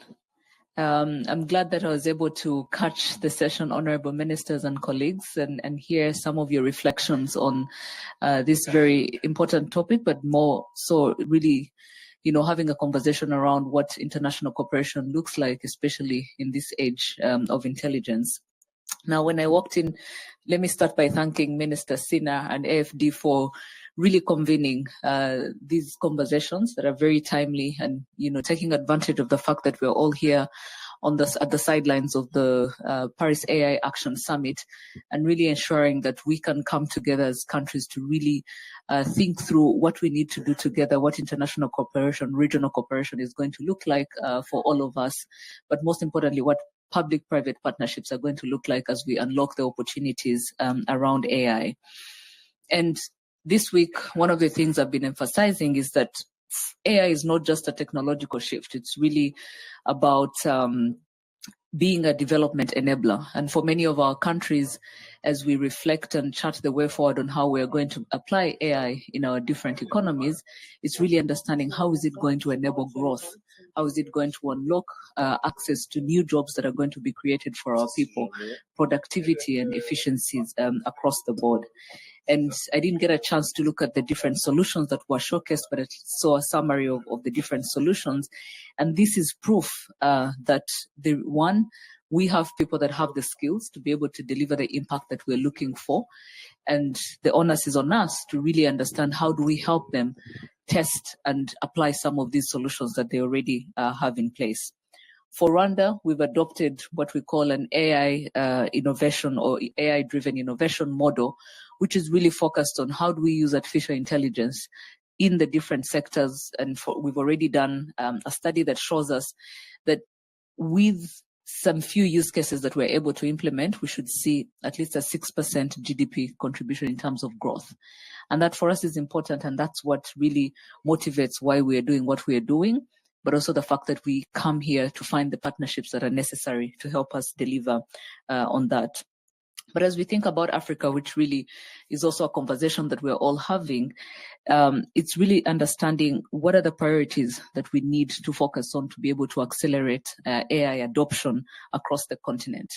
Number one, we need to think about data and infrastructure. AI will not thrive without access to quality and diverse data. And by the way, when you think about the African continent, we are home to a diverse set of data that can be used, can be modeled to really create the right solutions to some of the local challenges that we have. We need to invest as well in infrastructure. We've had conversations around compute infrastructure, access to energy. How do we find innovative financing models? Minister, you talked about blended financing. How do we find these innovative financing models that help us unlock access to both energy and compute infrastructure? Because those two things will be needed as we go along. The second one is investing in AI talent and research ecosystem. We need to have researchers that are investing in researching on how we use AI to solve for the everyday problems that we have on the continent. And so whether it's the different research hubs that are already existing and new ones that will be coming up, university partnerships, industry collaboration will be key. And the third one is on ethical AI and policy frameworks. The good news is that for many of our governments, we're already putting in place these national AI policies and frameworks, ethical guidelines. But what is important is to ensure that they're transparent and fair, but also that they're harmonized. Minister, you mentioned that the biggest problem we have is scale. If we have siloed policies and strategies and guidelines and regulations, scale will not happen, because these young startups have to navigate, more than 10 different regulatory environments, which doesn't really help. And I think that is a call to all of us as policymakers to come together and ensure that that alignment is already happening, but that we're also balancing innovation and responsibility as we deploy AI. And I would say that finally, we should also look at international cooperation, which is the theme of the conversation that we're having here. No single country or continent is going to do it alone. We're going to be coming together for that. Minister Sina asked me to talk about the Africa AI Summit, which I think I would have talked about anyway. But in essence, it's going to be the first inaugural, global AI Summit on Africa, where a lot of the conversations that we're having here will then now sit down and think about them in the context of the African continent and what partnerships we need to pull together. We shouldn't be worried about what we have and don't have. I think the question is, where can we start and build what is needed as we go along? And so for me, my final word is, as a call to action, is how it's for us to keep thinking about how we move as a continent from being consumers, but really to being producers of these technologies, so that they can respond in an efficient manner, not just to the challenges that we have, but they can also drive growth. And so I'm looking forward to hosting all of you in Kigali, where we'll be meeting as policymakers, as industry players, as partners to really unlock these opportunities. And it's not just a conference, it's also a space, it's a platform we want to create where we can take stock every year on what we've been able to achieve as a continent and how we can make sure that we're not left too far behind in this AI age that we're in. I thank you very much.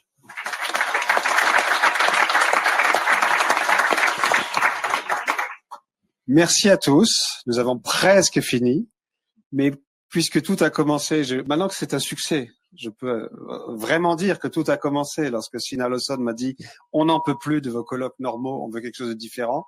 Donc je crois qu'il revient à Sina de conclure ses travaux et j'en profite pour vous remercier une fois encore du défi. Non, je pense qu'on a fini et comme en plus on a le close door avec Smart Africa, je voulais remercier tout le monde. Je pense que c'est le type de conversation qu'on vient d'avoir, la découverte des entreprises et des projets innovants dans le domaine de l'intelligence artificielle, c'est ce qu'on veut voir. Parce que comme on le dit partout, tous les ministres vous le disent, on veut vraiment, dans un premier temps, donc avoir une approche phasée. Dans un premier temps, utiliser l'outil pendant qu'on se renforce en compétences pour pouvoir justement développer nos propres outils. Mais on fera en même temps. Donc voilà, merci pour tout. Et puis continuons cette conversation. Et je pense vraiment qu'on l'a dit, on ne cesse de le dire. On croit que il y a une place pour nous dans cette course de l'intelligence artificielle. Et je pense que les talents que nous avons rencontrés tout à l'heure en sont un brillant exemple. Merci beaucoup.